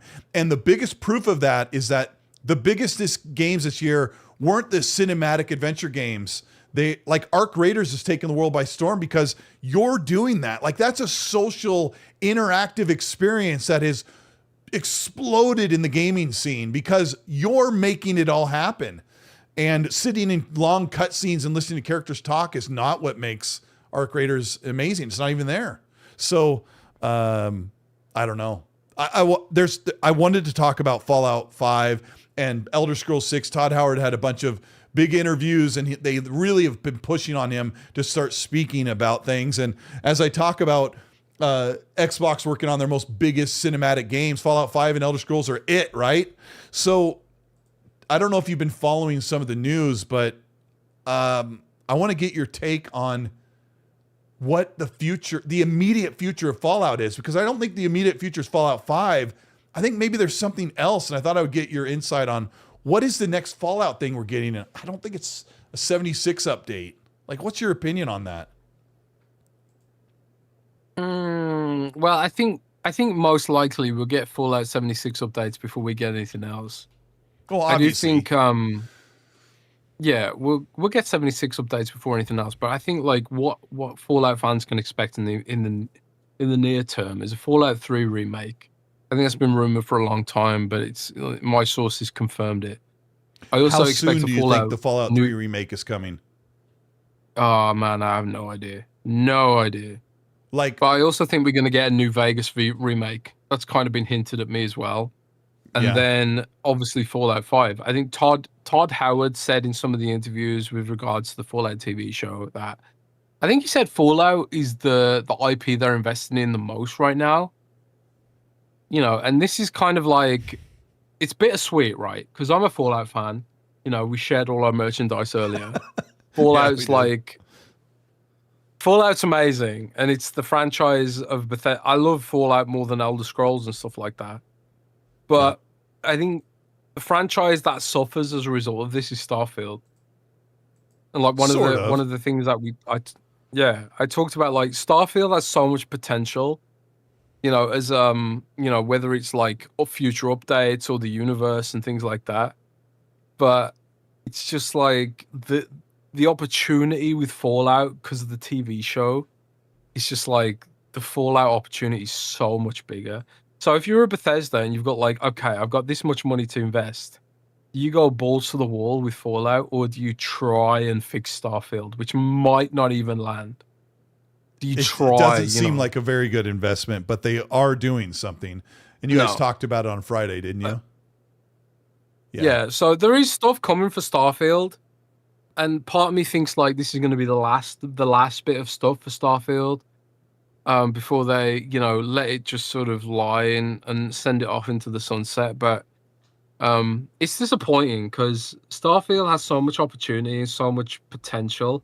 I just think it was the wrong game at the wrong time. And, you know, I think the ambition just didn't match the execution. Like, they wanted to make a galaxy spanning game, and the POIs and all that kind of stuff just didn't match the scale of the game they wanted to offer. I do think there's a universe where a game like you and I played Fallout 4 and 76 so much. Like, you're walking for a couple of minutes before you get to the next location, or maybe even less. But in Starfield, it is a long walk with no radio.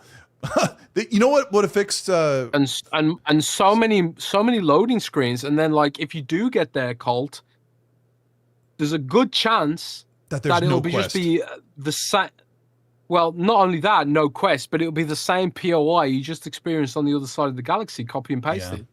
it'll The be like, frozen oh, lab is hang the on a same sec, frozen I lab saw, on every planet and moon. yeah, Yeah.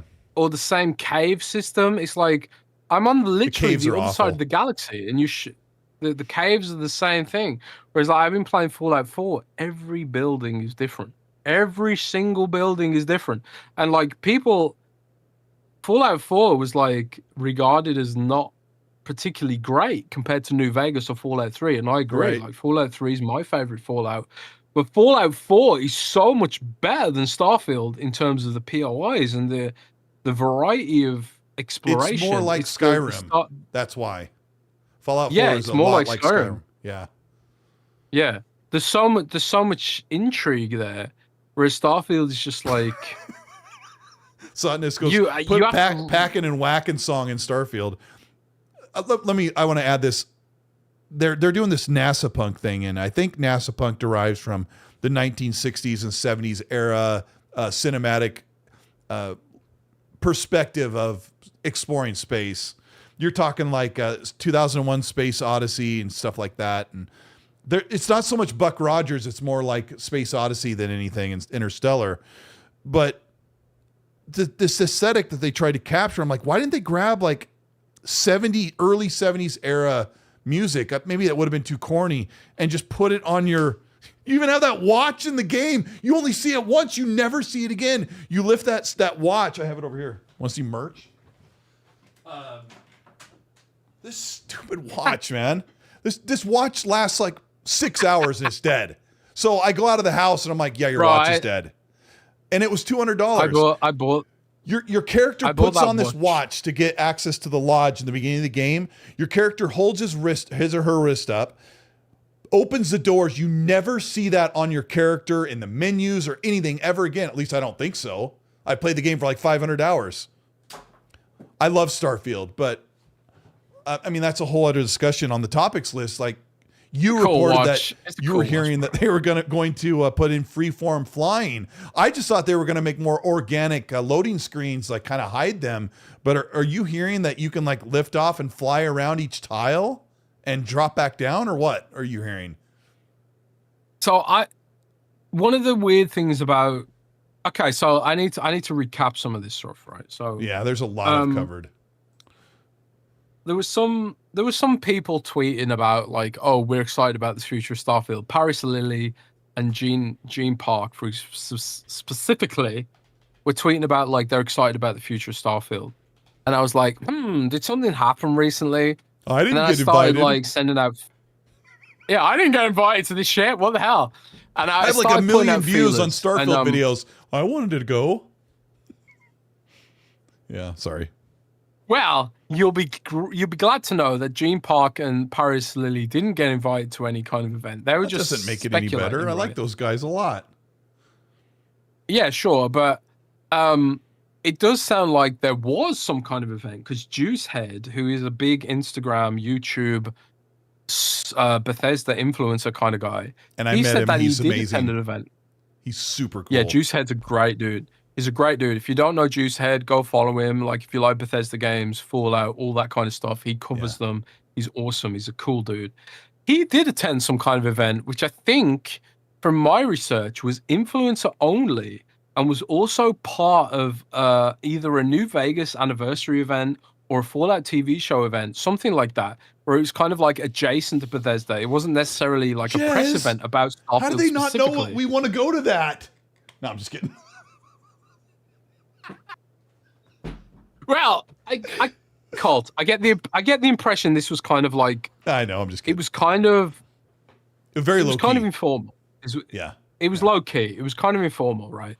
But as a result of this event, some of the influencers, Twitch streamers who got to go to this event, and also like Fallout merchandise people, like there's a whole program for Fallout merchandise. Like one of my favorite YouTubers is Miss Fallout. I think is that a YouTube channel? Yeah, I met her too. She's really, really nice. She's amazing. Is Miss Fallout? Mm-hmm.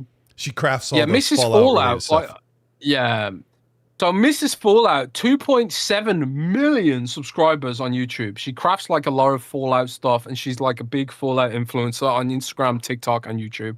Yep. She's amazing. Like, if you guys like Fallout, definitely check out Mrs. Fallout.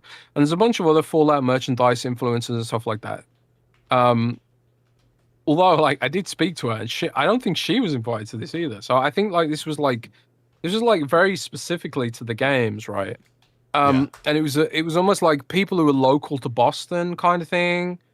So it was Oh, almost okay. like Okay. so let's try and get some feedback and stuff like that. They were treated to a sneak peek of what's coming next for Starfield, and it kind of aligned with some of the you know the investigations I've done, and also like data mining people have done. So like this idea of like seamless flight, like no longer Yep. will you have to like wait for a load screen when you're traveling between Systems. system planets or even like different systems, you know. So like no more loading screens between systems or planets within systems, and also like just this idea of like the space flight and space stuff while you're in space will feel more immersive, more like Elite Dangerous or like No Man's Sky and things like that.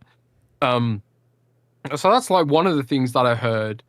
Another thing that I heard, and this is also reflected by Tim Lamb, who put out a video in September, The and he visor was guy. suggesting that like they've got yeah. He's like one of the Starfield major developers and producer of Bethesda. He said something along the lines of like, we've got a lot of cool stuff coming for space flight, which is kind of like in line with the rumors we're hearing about the improvements of space flight. But he also said something like, we've got a range of smaller delights for you, which kind of suggests to me like addressing like fan feedback. So one of the things Yes. fans fed back about like Starfield was Feedback like, is we want to his. have a rover. Yeah, Oh yeah. feedback. We want to have a rover. We want to have planetary vehicles and stuff like that. And they added that. And one of the major feedback points for Starfield right now is like make the POIs more interesting, more varied. So I think that could be one of them as well. Like I played Fallout 4 when it launched, and I put like I don't know, maybe 150 hours into it, and I loved it for what it was. But at the same time, I was a little bit disappointed, Cole. I was a little bit disappointed because it wasn't like it felt like my decisions didn't matter as much. Yeah. And Bethesda addressed that in the DLC, in Far Harbor and Nuka World and stuff like that, where your Nuka World's so decisions could have fun. more of an impact. 4 is Yeah. now my Your favorite decision. over 3 because Really? the organic Well, gameplay is and the combat's incredible, and then you can build and yeah, I mean, I love New Vegas is my favorite, but 3's combat is even more stilted than New Vegas, but it's just the whole vibe. I was so addicted to 4 when it came out, but then after it's kind of had time, you're like, yeah, it's not the best Fallout, but now it's way up on my list. So, but I also well, put this is the 76 thing. up there Like, I now, haven't. too. Yeah, I haven't played Fallout 4 since launch. So all the DLC, like Automatron, Nuka World, Far Harbor, and the others, like I haven't experienced those. So like I'm experiencing them for the first time, and I've just done Automatron yesterday, and I've Yeah. discovered like a much stronger game, and it's because Bethesda addressed feedback, and I feel like that's kind of what we're gonna experience with Starfield, where That's it's what like they're they gonna introduce address. new mechanics and new gameplay features, and then they stack them into the game. So they're also doing the Starborn DLC, which is the new game story-based expansion. So I'm really hoping Terra they. Armada. It's not called Starborn. Oh, it's called what? That's right. So everyone thought it was called Starborn because they That was the trademarked leak. Starborn. That was the And maybe leak there name are, for a while. Yeah, I yeah, didn't make a video they on that trademarked DLC Starborn, announcement. but Yeah, sorry about yeah, that. in September. No, it's cool, man. Like I got confused as well, but in September they teased the name Terra Armada. Yep. You know, so maybe Starborn will be a DLC down the line, Well, but Terra there's a Armada whole seems to logo be the for name it. of the DLC. There's a whole logo for it for Yeah, the yeah, Terran yeah, Armada. exactly. So that will be the DLC.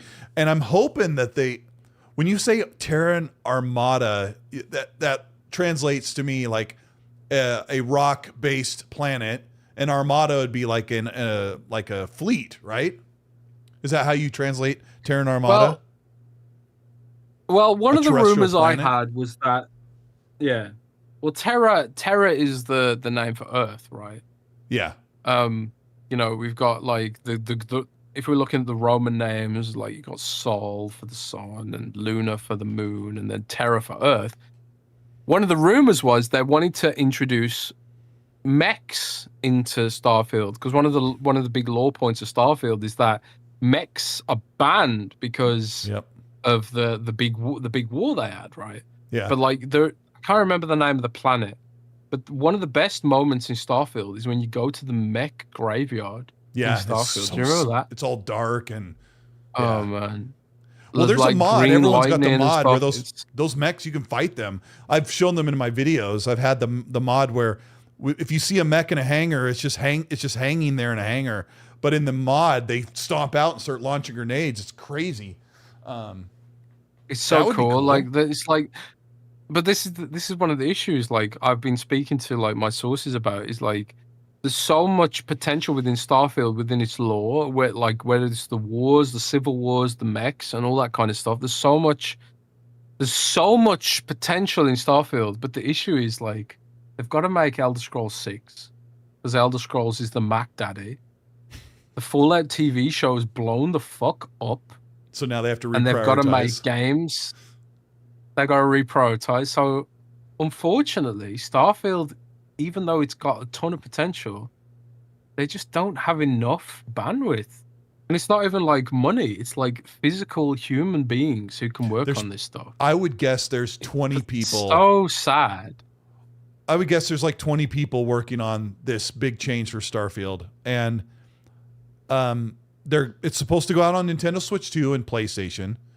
What I think is going to happen is when at the end of 2026 in September, they'll launch the definitive version of Starfield with the new DLC.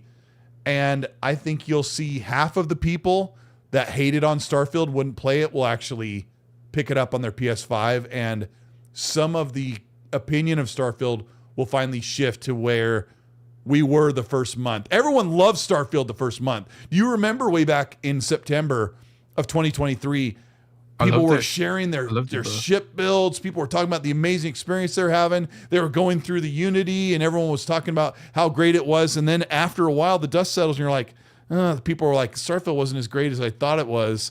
And then the people who would never play Did you kill the grandma? Huh? Did you kill the grandma? The grandma? So people in chat might know. There's a POI.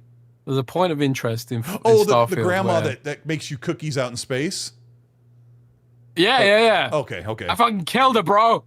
I killed her ass. Would you like some worm cookies? Bro, she had like a whole spaceship that's worth money. Yeah. You know. Yeah. I was playing the point of Starfield that really like took it to the next level for me was like being a pirate, being a space pirate. Yeah. Betraying I can't remember their name now, but betraying the military. Yeah. And siding with the pirates. And then there was UC Dev. Like, and there was like this whole last mission where it was like the spaceship's blowing up and you're running through that, and I was like, man, this is amazing. This is like the Skyrim, Fallout 4 kind of experience. You know, and Jez, people always say like, "Oh, No Man's Sky Sky is a way better game. You can actually land on planets to take off, but you don't have characters. You don't have quest lines, factions, and story and dialogue, and you don't have a proper RPG system in No Man's Sky. Yeah, you don't have that. No. And I like No Man's Sky, but it is just it's an incredible space sim in its own right. It's really good, but Starfield gets compared to all the time for obvious reasons, but you're missing like when you go to talk to somebody in No Man's Sky, it's like I don't know if I'm allowed to say this, but like one thing I heard about Hello Games and No Man's Sky was they've got like factored into their business model a donation to children's charities. Okay. And they don't publicize it. They don't tell anyone about it. I don't know if it's true, but I heard that Hello Games' business model factors in some of their profits going to children's charities. Jeez. And they're more amazing than people know. So I have so much respect for No Man's Sky. Like so much if that is true, I don't know if it's true. It's like a rumor I heard. But if that is true, that's so amazing. I have so much respect for No Man's Sky and the fact that they stuck with that game for so long. But there's like, you can't really compare the games. You know, there's something about No Man's Sky that sort of, it focuses a little bit more on multiplayer survival gameplay and just sort of like immersion in sort of like almost like Valheim or Minecraft style. But there is a cinematic quality in Starfield where it's just like the especially the Crimson Pirates. That's their name, right? The Crimson Pirates. It's been a long time since I played it, and I'm old and I don't remember. But the Crimson faction, those kind of like Elder Scrolls styles guild quests that really made the game for me. And I was like you. I was like everyone else, where it was like, I do think Starfield has probably the worst first hour of any Bethesda game I've played since Oblivion. I heard people say that they need to fix that intro, and I'm like, the intro is bad. It is bad, I think. But once you do some of those guild quests, cave, it's like, oh my god! And then you go. I didn't like that Barrett gives you a ship in minute 20 or whatever. You're 20 minutes in. It also bothered me more that you come out of the vault, you go down to Concord, and they're like, go up and grab that power armor and fight this Deathclaw. Well, I don't say fight Deathclaw. Go up and grab that power armor. I'm like, wait a minute. I played Fallout 3 in New Vegas. You didn't get power armor till you're like level 20 something when the story said, hey. No, I agree. Yeah. So Starfield's like, here's a ship. Like, I would have, maybe I'm psycho. I know Red Wolf and I would have loved to grind for 10 hours before you could finally afford a ship or, you know, get a hold of one. But one of the most, no, I completely agree. One of the most annoying trends in modern game development is like, I don't know why games try to do this. Like World of Warcraft tries to do this. Like a lot of these games try and do this. Like they want you to feel like a superhero from like day one. From 20 minutes I want to feel like I want to feel like a superhero after 200 hours. Like Elden Ring, like by the time I got to the end of the Elden Ring DLC, I was a fucking god. I was a god slayer. But like in the first like hour, I was getting my ass kicked by like everything. You know, I remember that, like, you know, in Elden Ring, like the first sort of that first like, guy on the horse. The first sort of, you couldn't beat him until you were like 5 hours in. Yeah, you had to ignore him. Not even the guy on the horse. Like that first little area where there's like a bunch of soldiers and there's like a basement. Yeah, and you go up the hill. Like that little area was like, that was the first time I played Elden Ring. That was like brutal. And then you come back there like max level, and it's like, I'm just gonna spit on you guys and kill you all. That experience of like even classic, like this is why so many World of Warcraft players yearn for classic WoW, is the feeling that you are genuinely level 1, and you have to work your way up to being that powerful. Is so enjoyable. Why do more games not do that? Because people don't have the patience, because they've been doom scrolling every night before they go to bed. And I remember when I got into Grand Theft Auto for the first time with San Andreas, my friend said, oh, when I played Vice City, I hadn't played Vice City either. And he goes, oh, in Vice City, I have like $1 million mansion. I have like all these cars and I have so much money. And I remember I was in the beginning stages of CJ and San Andreas, and I had a bicycle and that crappy sedan that we ride around in.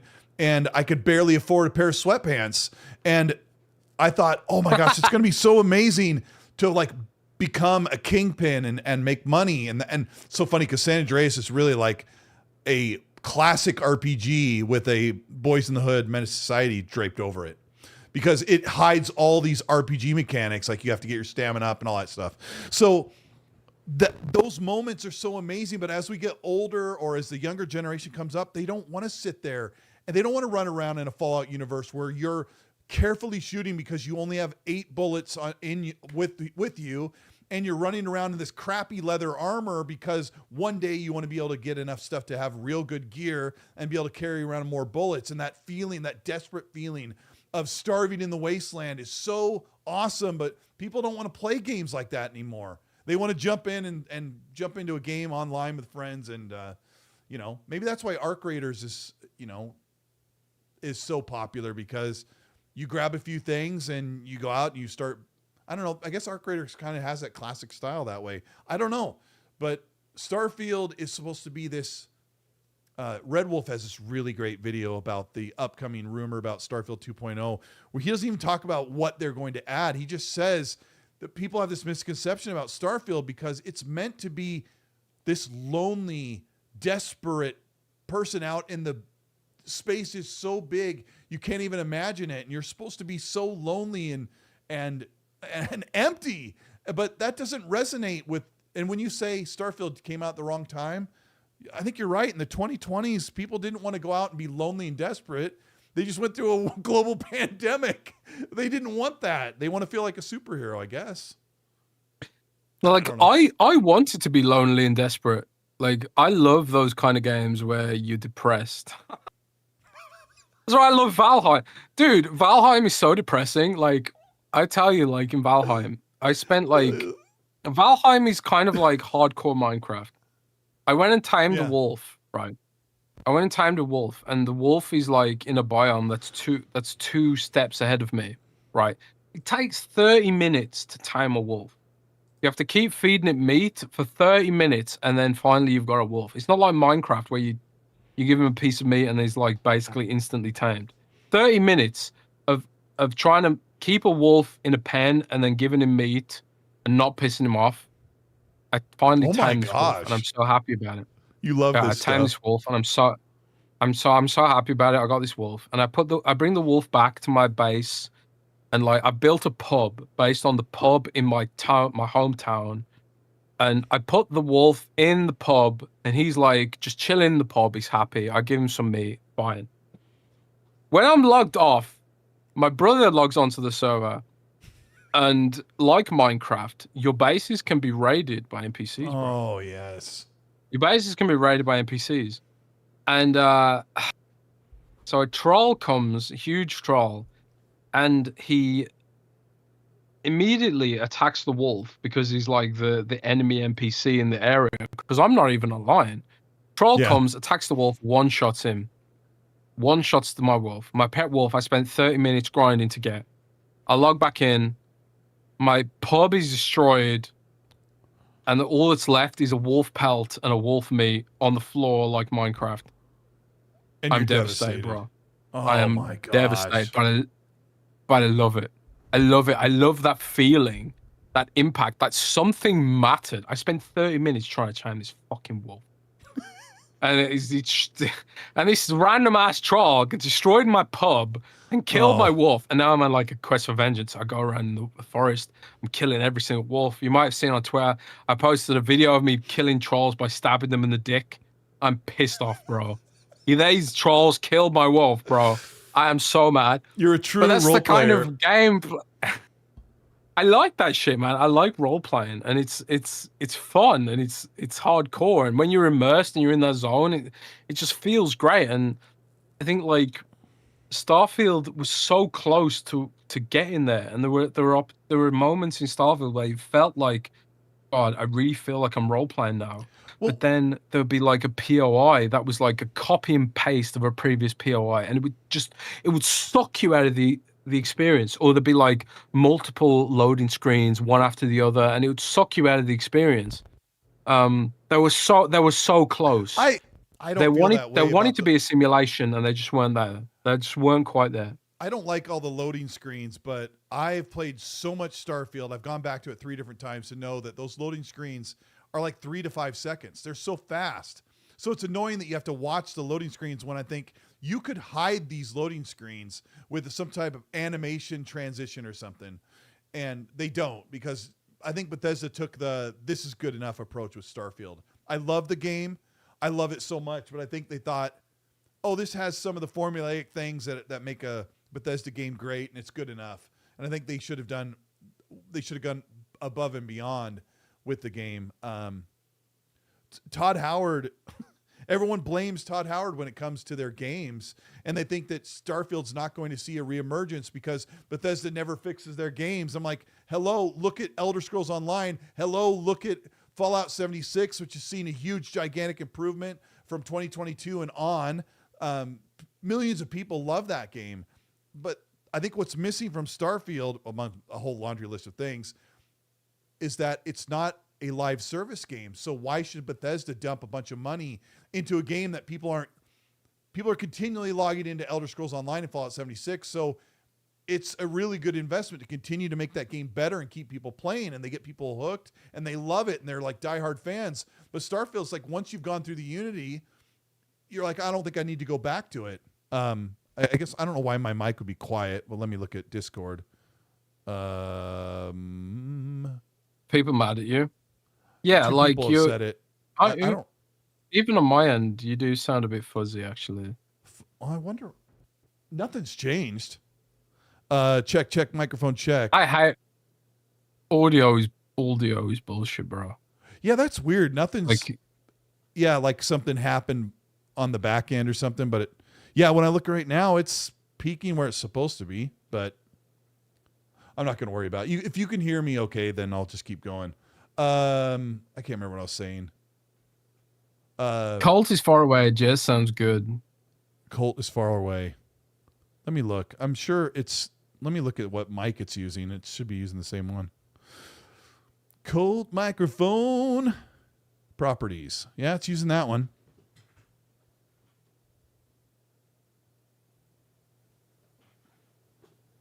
Noise gates are off. That should be a little bit better. The internet is kind of being funky too. That's kind of weird. Let me try one more thing. Like sometimes I feel like you've got like a delay on my end as well. Like I think the internet's just a bit funky. Yeah, my internet's going up and down. It's been doing that for like 3 weeks and I don't know why. But anyway, hit the mic. No, not a good idea. Who's your ISP, bro? What, my internet provider? Yeah, bro. Spectrum, they're called. Yeah. Spectrum. Yeah. I mean, I could unplug the My mic. internet provider is Virgin. Oh, geez. There. Let me see if that does anything. It's the same. I don't know. Better, actually. Huh? Is a bit better? A little bit, yeah. I don't know why it would change. I haven't done anything. But anyway, I forgot what I was saying. Oh, so Todd Howard. Yeah. So a lot of people blame Todd Howard, but there was somebody said that Todd Howard has not been in game development at Bethesda Softworks as a main for like 10 years since Fallout 4 launched, and that he hasn't been doing all the lead work for Starfield at all. That it's been the other Will Chen and Emil and all those people at Starfield. So I don't know. I guess he's kind of transitioning into like a TV show or a movie guy. Maybe he wants to, take it to the big screen. But I would think he's on these last few years before retirement, wouldn't you? Man, I don't even want to think about people like Todd retiring. Hey, people are mean to Todd, bro. People are mean to Todd. Like you were talking about earlier, like how Todd says things like, it just works, and then like people like talk about the bugs and stuff, even though he's talking about player housing. They basically just, what they did was they surfaced the level building tools into the game, and it does just work, I love Todd Howard, man. I think like he's amazing. He's responsible for hundreds of hours of my gameplay personally. And I would be a very sad boy if he one day retired. I do think Todd spread himself kind of thin. And he's become a pariah to some degree because of people who hate Fallout 76, for example. And Fallout 76 did launch into a mess, but people who, if you played Fallout 76 today, you can't deny the amount of effort they put in to make that game. Oh yeah, yeah. Frankly amazing. It's frankly amazing. It's one of the best sort of accessible survival games that's out there, and it's so fun, and it's so nice and so chill. It's so good, and the fact that they stuck by it and they tried to deliver on some of that stuff. And I'm not suggesting that Bethesda hasn't had missteps. I'm cognizant of stuff like the collector's editions which haven't delivered, and they sold really expensive collector's editions which were low quality and things like Fallout 4 Anniversary was so broken. Somebody reached out to me like, you could you could have let me know first before you know, blasted us on social media. And I'm like, the next day, everyone reported that Fallout 4 was broken. So yeah, they know it and they need to be better about it. Their games are amazing. I wish more people copied them. So Yeah, the dude bleeds passion. I met Todd Howard at the JW Marriott in LA. yeah. And he was yeah. like, "Oh, you're the guy from Xbox 2 podcast," you know. So like there was a little bit of a starstruck moment, you know. And I'm like trying in the back of my mind, like I gotta be a journalist, I gotta be like, I gotta hold not go, accountable, all that kind of thing. Yeah, not go, oh my god, it's Todd Howard, you know. So I'm like constantly thinking about that in the back of my mind. But I had the same thing, cares, man. When we were at that mixer where he genuinely cares. The dude, he cares. He loves Fallout. He bleeds Fallout. he does, You know, he does, and he's I respect that so much. he's grown his entire career off of that. And when we were at that mixer in 2023 before Starfield launched, and Sarah Bond had given you a whole case of Heinz beans, I was standing with Lord Cognito of Iron Lords, and Todd Howard grabbed my arm and goes, "Hey, Colt." I was like, I turned over, so you grabbed my arm, and I was like, "You're freaking kidding me." And he's like, "I just want to say I really appreciate your videos." And I was like,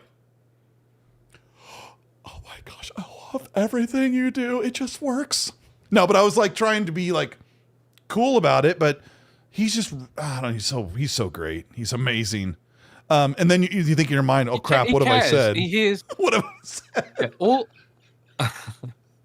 all the criticism that's online about Bethesda and Fallout and the way they've been going, like he's cognizant of all of that stuff. And it's not like they sit there thinking like, how can we piss off the Fallout fans today? You know, they're doing their best within the structure, within the structure that they live in, which is like the corporate Microsoft structure to some degree. And also like working with Amazon, and you know, Amazon's obviously got like targets that they want to hit with the TV show, and the showrunners have got like things they want to hit. Like it's a balancing act, right? It's a balancing act. When you're an independent studio and you just like, you have full control of the IP and full control of the revenue and full control of everything, it can be easy to be like, I'm going to go directly to what exactly the fans want. And I agree, that's the way it should be. It should be like fans first above everything. But like when you're making something like a really expensive TV show, there's other considerations to be made, just like in the real world. And I think like Todd, like Vince Zampella, you know, rest in peace, and like honestly, like Phil, they are people who can mitigate the damage that the corporate interests can do on some of these franchises and some of these platforms.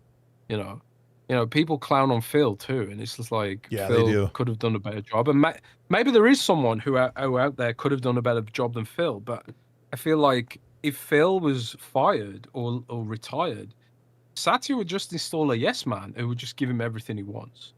Phil and Vince, Zampella and Todd Howard, they are the people who fight back against the corporate interests, to fight for the fans and create this sort of balance, you know, where it's like, we want to deliver as much as we can for the fans while also like, you know, not getting fired or not ending up with a yes man in charge. You know, it's hard to appease the diehard, the masses, and then the corporate overlords at the same time.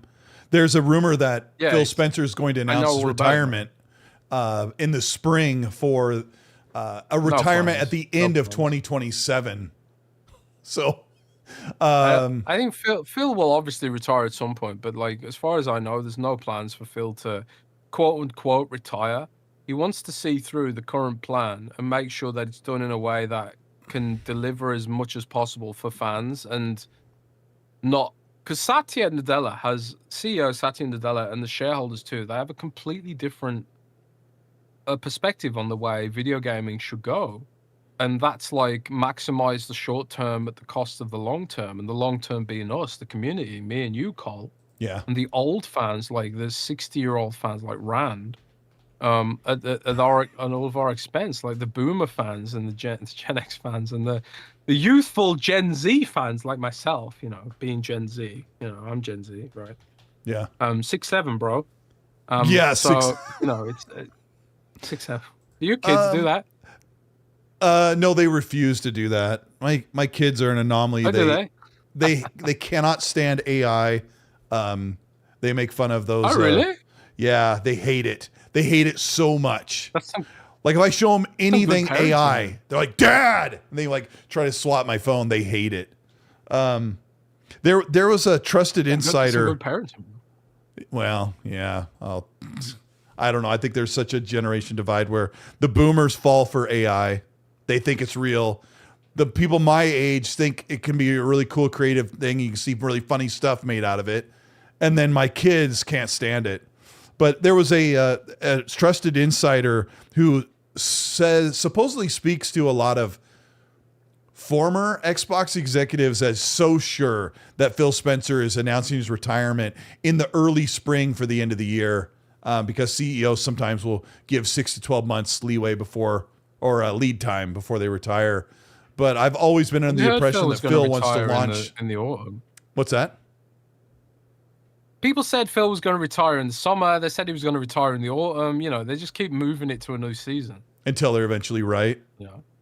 I want to ask you. Right. I want to ask your opinion about an executive really quick, because Mike Yybarra got blasted on a Reset Era post because Blizzard has announced that they're going to make more frequent content updates and make more new games for their platform, because Blizzard's just mostly been doing a couple of franchises for a long time.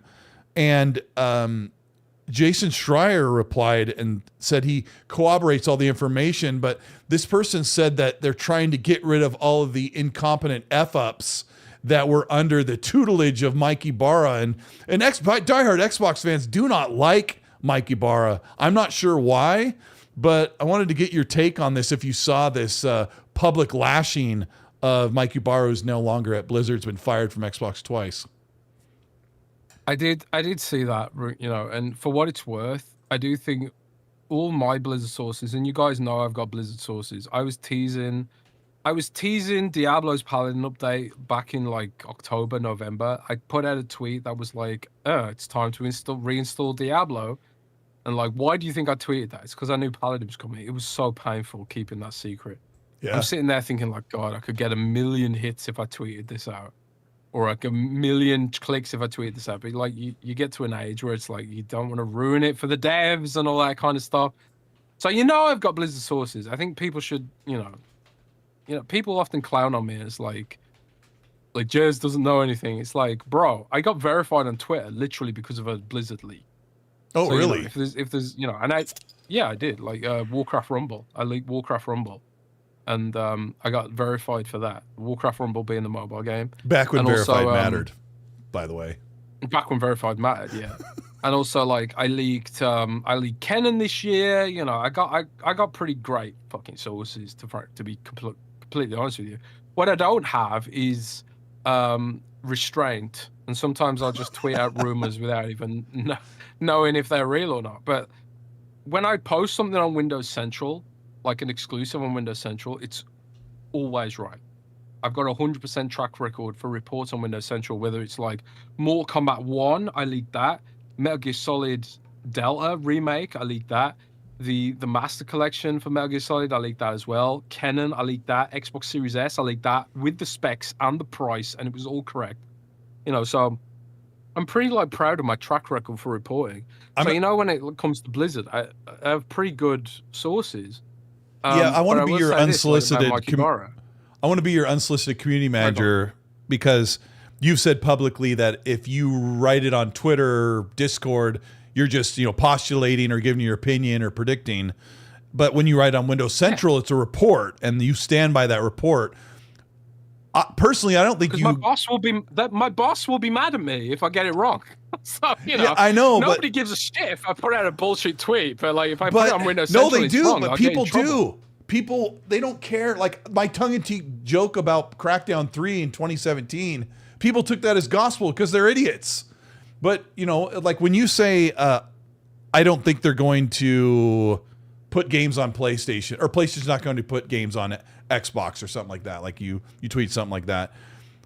We live in a world where you have to preface everything, because people will take you to small claims court, or as I call it, console war small claims court, where they'll put you on they'll put you under examination with their little these people who pretend like they're lawyers and all this stuff actually matter. Imagine people thinking, if you say, I don't think PlayStation is going to put any games on Xbox moving forward, and like, oh my gosh, he confirmed it. That's a report, and he has to be held to that. And then we're going to take him, to the Library of Congress. We're going to engrave it on a plaque.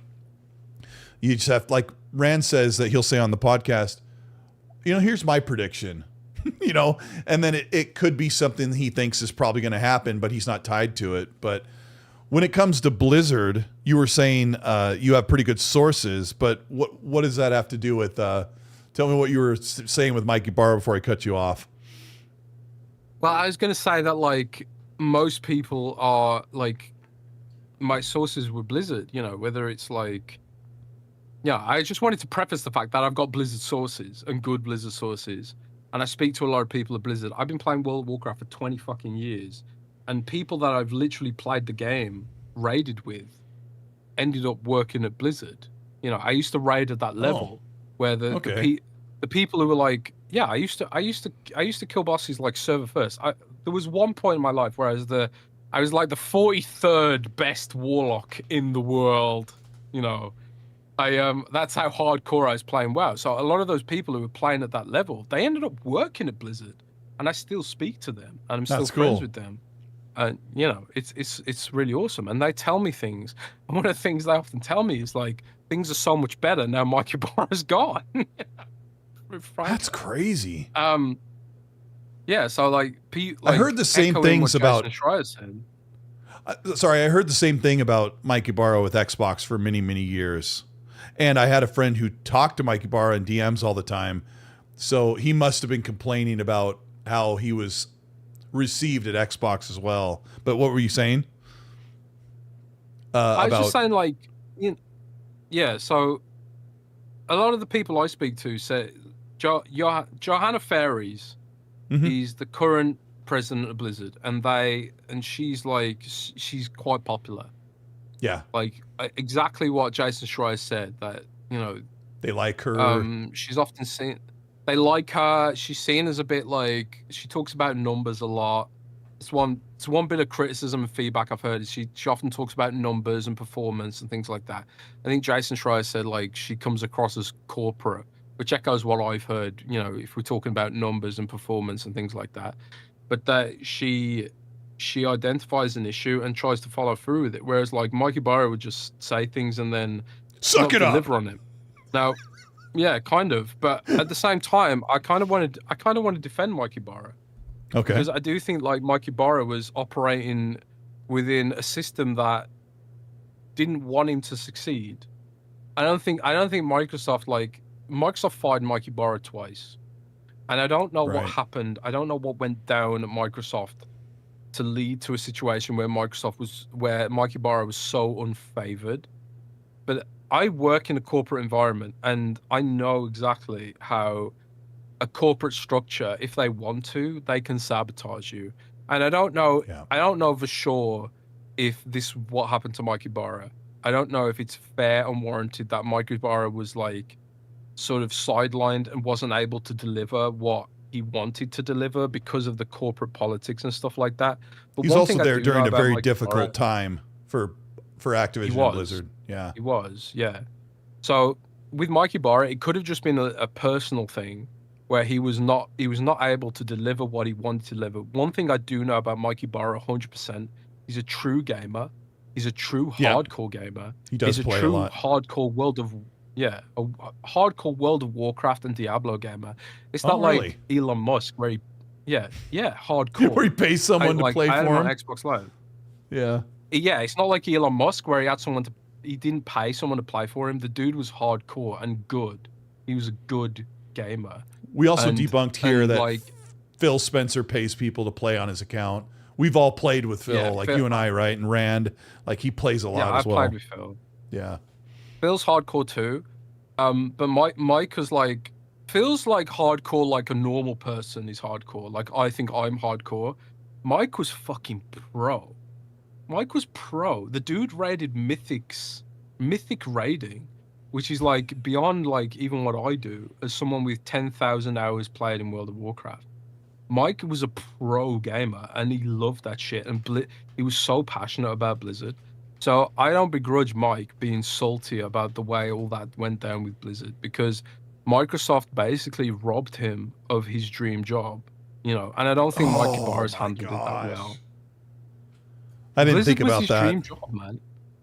No. Yeah. Like I can like it goes back to what we were talking about with Frank Shaw and myself and being salty online. Mike's a human being, and Microsoft robbed him of his dream job. Mike loved Blizzard, and the dude was a pro gamer, like obsessed with Warcraft, and he raided Mythic. He did Mythic raiding.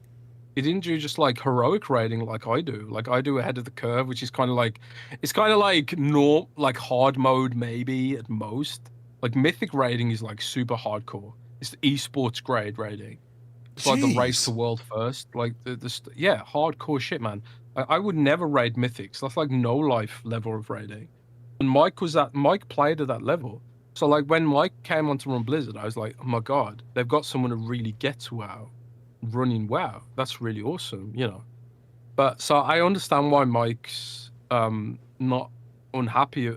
I understand why Mike's unhappy about the way that's all gone down, because the dude is so passionate about about the Blizzard and Warcraft specifically. But he also played Diablo and like Overwatch and stuff like that too. The guy was like a genuine gamer.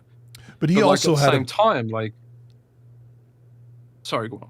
He had a very strong opinion about what Xbox should be doing. He said Phil and Microsoft will never buy big juggernaut studios. They don't have the balls.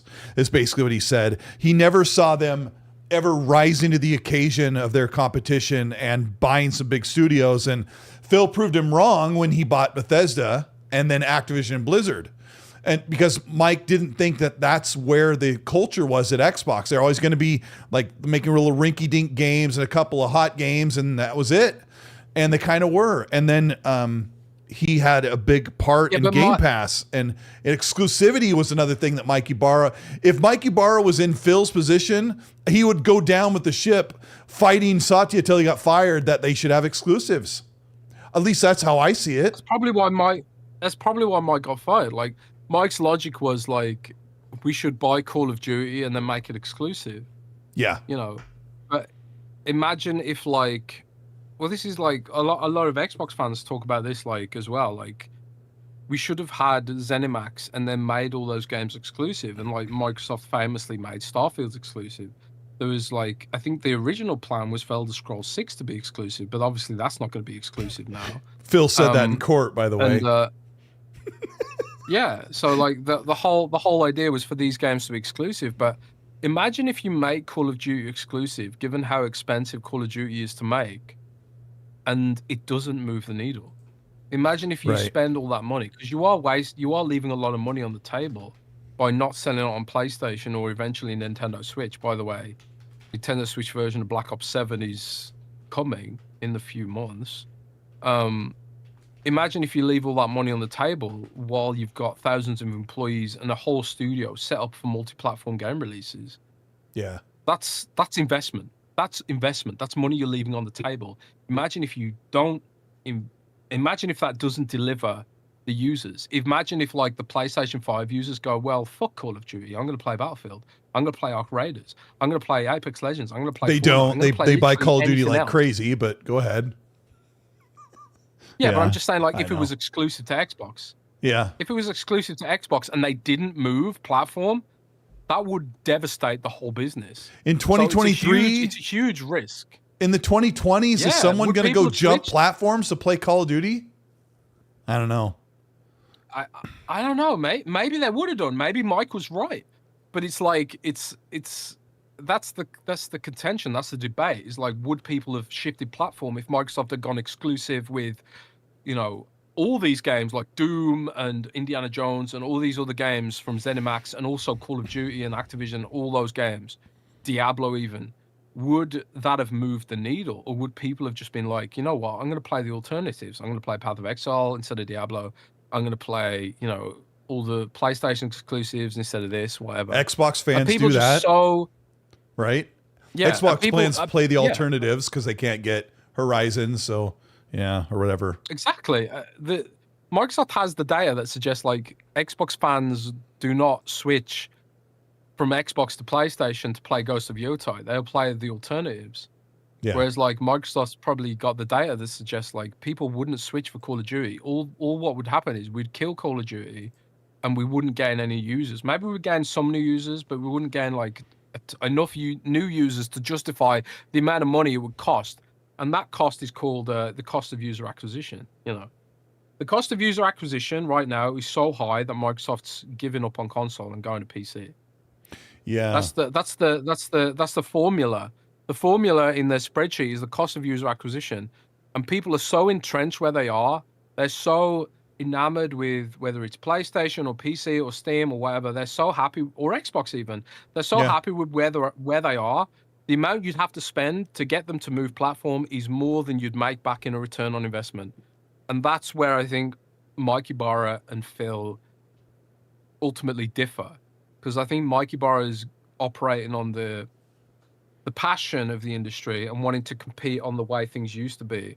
Whereas Phil's operating on the assumption of the data. Yeah. I think in 2022... Phil's got the data. Phil's got the data, man. Yeah. Phil's got the data. And they look at the numbers. The data says it doesn't work. Yeah, we've heard him say that in a very nice way. In 2022, we thought that Call of Duty was going to PlayStation because it was the only way around the regulators. But the truth probably was the bean counter said, why the F would you not put it on PlayStation? So bend the knee. There's so much money. There's so much money to be made. It's about money, man. It's a business. And there's no money to be made by making that exclusive. You know, I would do it. If it was me, I would do it because I like Xbox and I'm ideological about it. Yeah. But Phil's got a responsibility, a fiduciary responsibility to the shareholders to deliver return on investment, especially when you pay like $71 billion. You've got to show a return on investment, and you don't make a return on investment by making that shit exclusive. Well, especially in a universe where people won't move. Imagine the graph. Imagine the graph that would tell you what they projected to sell in Xbox consoles minus the sales they would have got on PlayStation for a Call of Duty. Like, imagine it's like, oh, we'd see an uptick of 3% in Xbox console sales, but we wouldn't be able to sell the game on PlayStation 5 or PlayStation 4 even. Yeah, I mean, that exclusivity deal, we've worked through that for years. And I've always said, I don't know what the answer is. I just know somebody looked at a chart and exclusivity ain't the answer. And people are like mad that Indiana Jones goes to the PlayStation. I'm like, why do you care? I already bought my Series X. I already bought the game on Xbox and PC.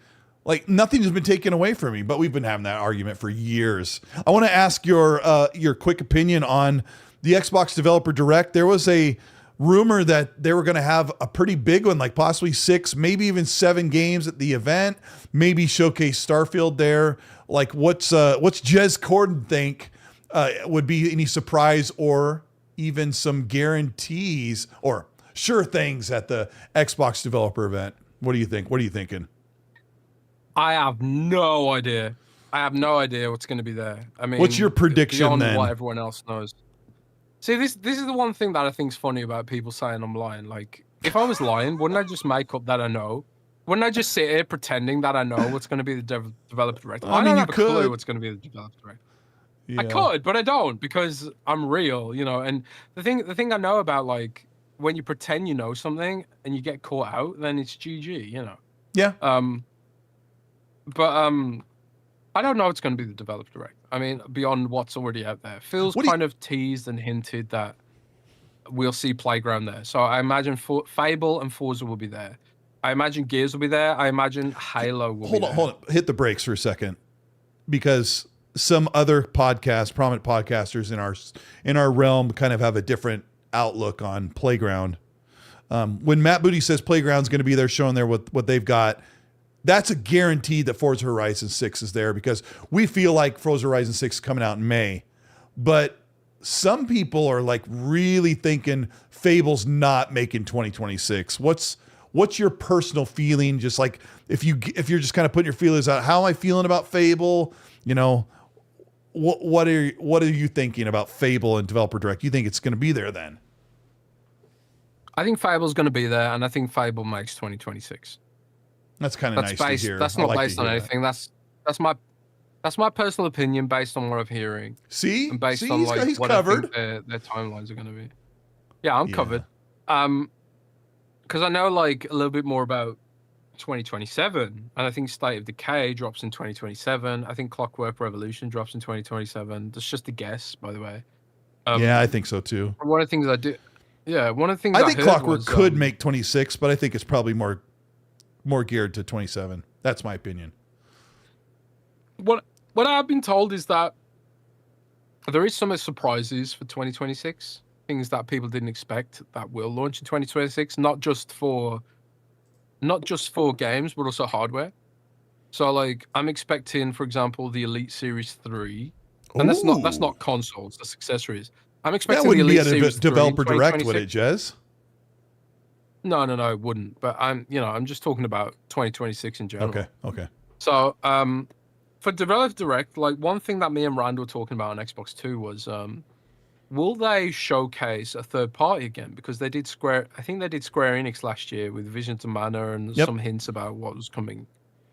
And also, like, not long after Developer Direct, we've also got Final Fantasy VII Remake launching on Xbox.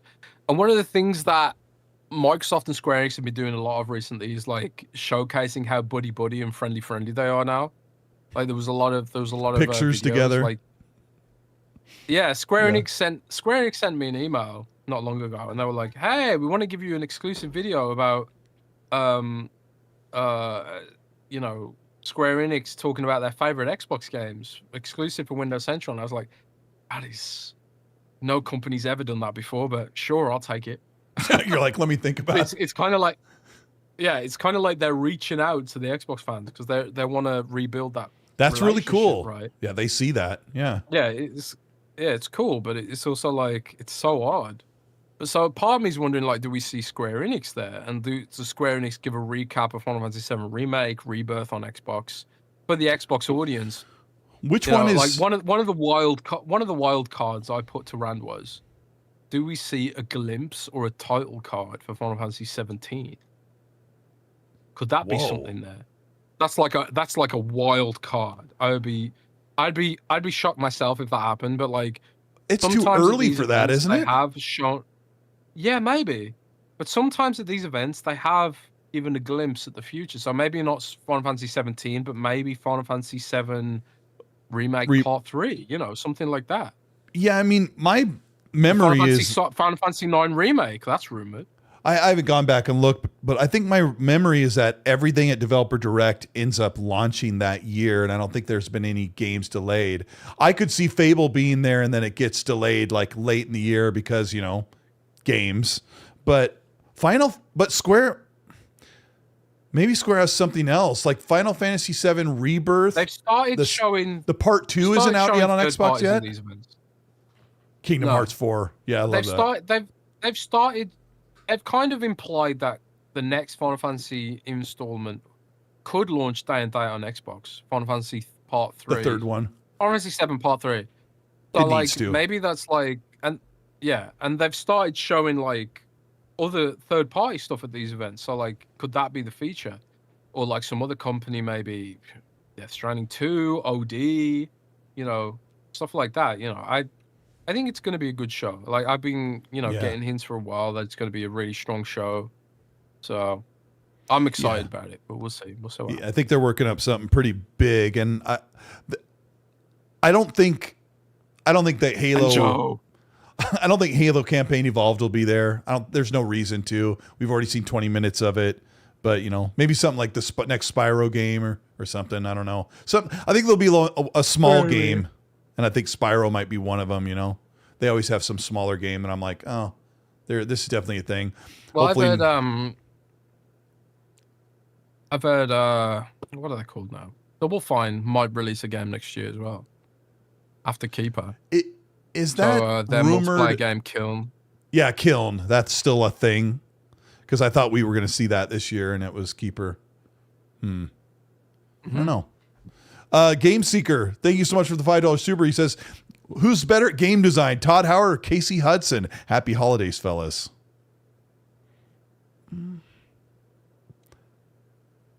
Well, Casey Hudson doesn't do game design. Todd Howard's games are what Jez and I love. Casey Hudson's really good with narrative and just action adventure punch. So I'm gonna go Todd, even though I love Casey.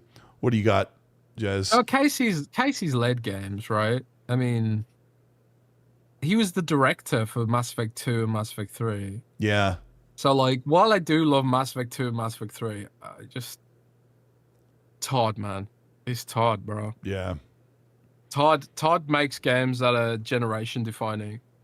And I think like Starfield, Gen Z and and Skyrim, Gen Z and little kids, they know what Skyrim is. Yeah. They know what Skyrim is. I don't think Gen Z knows what Mass Effect is, man. As much as I love Mass Effect personally, really? You're right. They might not. Yeah. No, I don't think Gen Z knows what Mass Effect is. They know what Skyrim is though. But the thing is, at the same time, I don't think that's Casey Hudson's fault. I think that's EA's fault. EA mismanaged Casey Hudson, whereas Todd Howard had a lot more freedom. So I think like if Casey Hudson worked for Bethesda and BioWare was part of Bethesda, maybe we'd be having a different conversation. So it's circumstances to some degree. But Skyrim is just legendary, man. Like Skyrim's way above Mass Effect for me. Yeah, Skyrim keeps releasing. I fucking love Todd Howard, man. Like I don't give a shit if it's unpopular. Todd Howard's a god, man. I don't give a shit.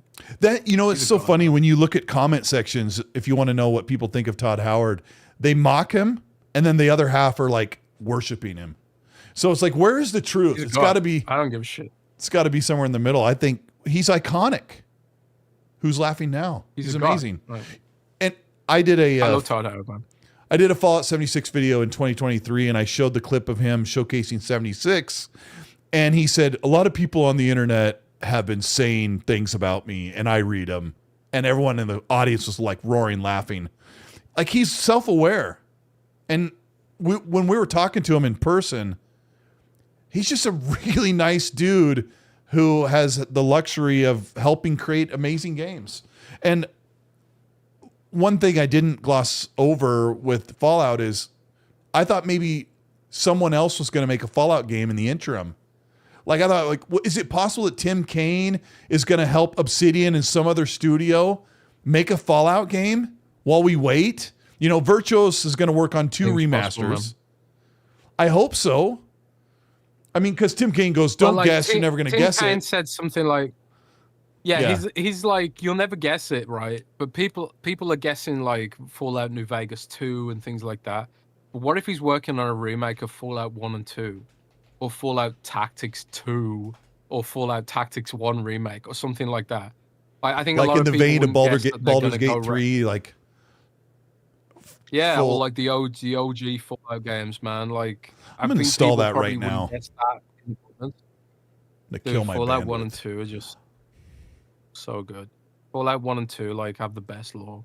The best lore, man. So good. I wish you could play those games with a controller. I know, I do too. I tried to play it and I didn't understand how you click and interact with things on Fallout 1, and I gave up on it after 20 minutes. But I need to play it because I've never played them. Yeah, like I'm clicking on the scorpions or on the rats, and I'm like, I'm not doing like I've played point and click games. You I'm gotta like, I don't equip your shit, bro. Yeah, and I'm like, I don't know how to equip the club or whatever. So I need to do it again. Once I heard Jonathan Rush, the lead. Yeah, I need to do it.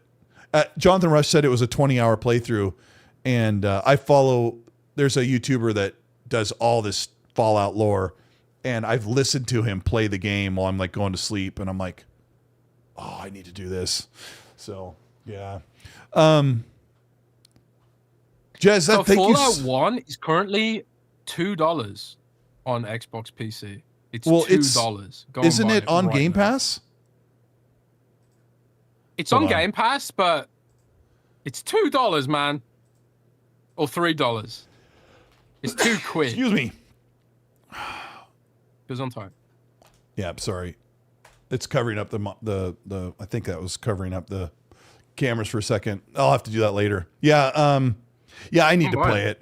That's crazy. I want to play it right now, but all I want to do is play Fallout 76 instead of wrapping presents. So that's really what I want to do. Jez, thank you so much. Fallout 76 together, man. We did one day briefly, but yes, we should. I've got it ready to rock. But you're on Xbox, right? Playing it? That's the issue, yeah. No crossplay. Yeah, I'm playing it on Xbox. Yeah. I have my level 119 character on Xbox, and I want to move them over to PC, but they said they're going to work on that. They're not ruling it out, so they'll do crossplay eventually. So I hope so. Yeah, it's been an awesome show. Thank you. I didn't expect we to stay this long, but there's so much to talk. There was like 5 topics I threw in the garbage can, so I'll just cover them another day. But tell everybody what you have planned for the week and where they can catch your content and stuff you're writing up and everything. Yeah, so I'm working on a preview of Xbox's 2026. So it's kind of pulling on rumors and sources and, you know, sort of like rumor mill stuff about what you can expect from Xbox in 2026, as well as a recap of the last year and Xbox's direction. And I like, not everyone is hyped about where Xbox is going, and I'm just going to sort of, you know, discuss some of that stuff and see what happens. Okay. So that'll come out in the next week or two. I've also got Xbox 2 podcast. We're going to do a +1 show like for Patreon tomorrow. I'll probably stream some game, and then me and Rand do Xbox 2 podcast on Friday on Randall Thor 19's channel. So, and also you can check out my terrible, terrible tweets at Jez Corden, either on Jez Corden or Blue Sky. Although I don't use Blue Sky that much because nobody uses Blue Sky. No, there's just people hiding over there. Yeah, I wanted to hide over there, but I was like, bro, this is dead. There's like nobody here. It's better to be wallowing in the crap than to be by yourself with nothing going on. Yeah, apparently that's the trade-off. I probably, like I said at the beginning of the show, I don't make a bunch of content and have it like waiting in the wings because I make content about stuff that I want to cover. So, yeah, I'm just going to kind of enjoy the Christmas week. Our Christmas celebrations start on Tuesday, tomorrow. Oh my gosh. Yeah. So yeah, we're going to be doing Christmas for like 3 days. What did you get for your kids? Well, I don't think they're listening right now. Watch this? Would it ruin the surprise? We didn't get them a lot of stuff because we just got back from Disneyland. We took them to Disneyland, and 2 of my kids went to a Sabrina Carpenter concert, which is pretty pricey, but they had a really good time. And my kids are really like they just want like money for Fortnite and, you know, like little things. Like they're just really, I don't know. We're very blessed. They're just a couple things that they need because they just play Minecraft and Fortnite and Roblox and that's it. And they play Sims. They mod the heck out of Sims 4 and play that. So yeah, my kids are pretty easy to shop for. So cool. Yeah, cool. It's great. But yeah, thanks for coming on, and we will be back next week, you know, a few days before New Year's Eve, and then keep the eye out for my channel. At the end of the year, I'll have a really big video covering all the games coming in 2026. That's going to be like grab popcorn and sit down. It's probably going to be 30 minutes long. It's going to be awesome. Tons of cool gameplay. And one more super from Grandpa's Barbecue Game Cat. Thank you for the Australian 5. He says, I know we're talking about 2027, but what is the most suitable big game title to be launched on the next Xbox PC console? We already know everything is coming out this gen. Like, what would be the big next gen launch from Xbox Studios? In your opinion, Jez? Food Events 2. Yes. Scalebound. Scalebound Reemergence. Scalebound Resurrection Day. It's gonna be Elder Scrolls 6, man. Did you think Elder Scrolls 6? Gosh dang it, Jez! Did you think that Elder Scrolls 6 was going to be the last thing at the last showcase? There was a pretty strong rumor. What happened? It was my rumor. Because I'd heard that there was an internal presentation with Microsoft executives before the show, and I was like, oh, that must be because they're ready to show it. And I heard, for example, it's a lot more gory than Starfield, for example. Oh, Starfield! You complained about that in the beginning. There is no gore in Starfield. Yeah. Yes. Yeah. So I complained to someone at Bethesda. that Starfield is not gory enough, and they were like, "Well, you should check out Fallout. You should check out Elder Scrolls 6 then." That was their response. So that was kind of like so good to hear. That was their response. Yeah. Oh, so like, it's good. So I was like, yeah, it's going to be violent. But yeah, I thought Elder Scrolls 6 would be there. That was like mine and Rand's like wild card prediction. But so I think I got Elder Scrolls 6 for next gen. Let's get it for next gen launch title. That's my prediction based on nothing. Is your prediction in line with me that the new Fallout resurgence and a little bit of Starfield rework has pushed Elder Scrolls maybe one more year? That's what it seems like. I don't think Starfield's being reworked. I think like people should like maybe limit their expectations a bit for Starfield. I don't think like if you hate Starfield now, I don't think the updates are going to change your opinion. But for people who like enjoyed Starfield for what it was, there'll be a good reason to come back to the game, I think. Okay. But I don't think it's like so much of a rework that it's delayed their other projects. But I also think what's probably more likely, Colt, is that the amount of work they're doing on Fallout and Elder Scrolls has limited what they can do. To Starfield?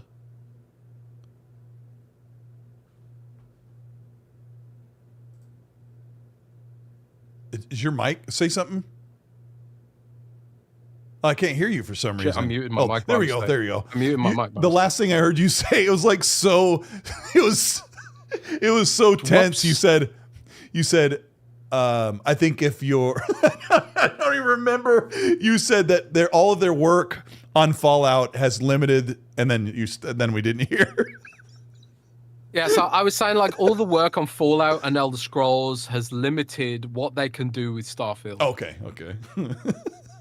It was like perfect and so, like, timing. I think like I think Starfield, like, I don't think Starfield will ever see its true potential because of the Fallout TV show and the commitment to Elder Scrolls. But maybe someday, maybe when, you know, you're pushing 60 or 70, we get a Starfield 2 that genuinely does deliver on the expectation.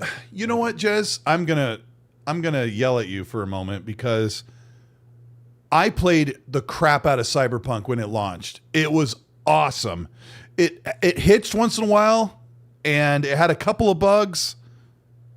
The Cyberpunk now that people praise up and down, because I had over 100 hours into it before it was reworked.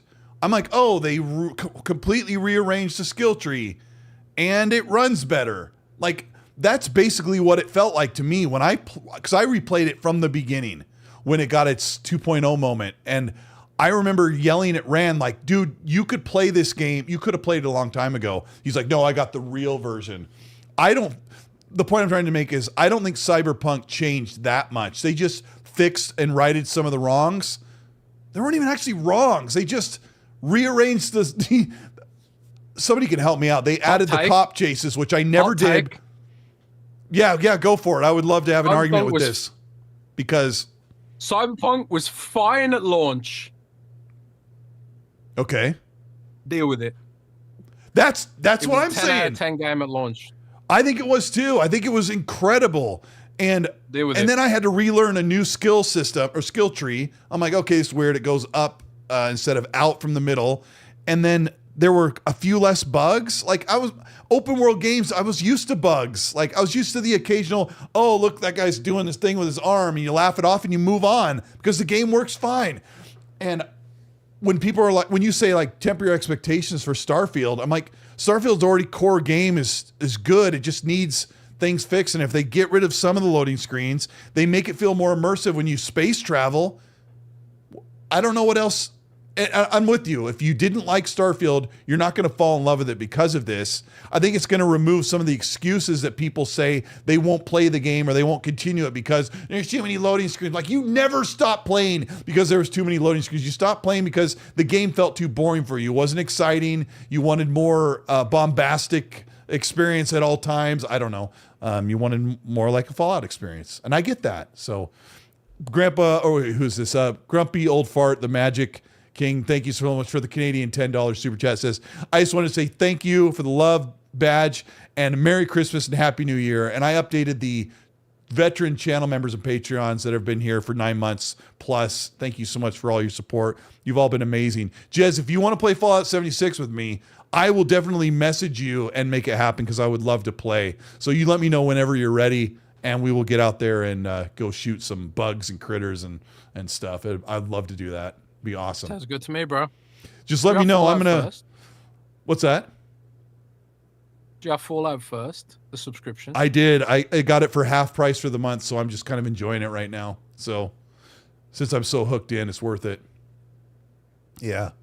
So thanks, guys. It's been a great show. Thanks for everyone putting up with such a long show. Jez, thank you so much for taking your free time to hang out with us. We all appreciate it. Everybody, keep an eye on our channels and our sites and everything for new content. And I'm going to hit the out button so we can go hit the like button and all that stuff. And Jez, you suck. You're the best. I love you. You're great. I'm looking for the button. We're out of here.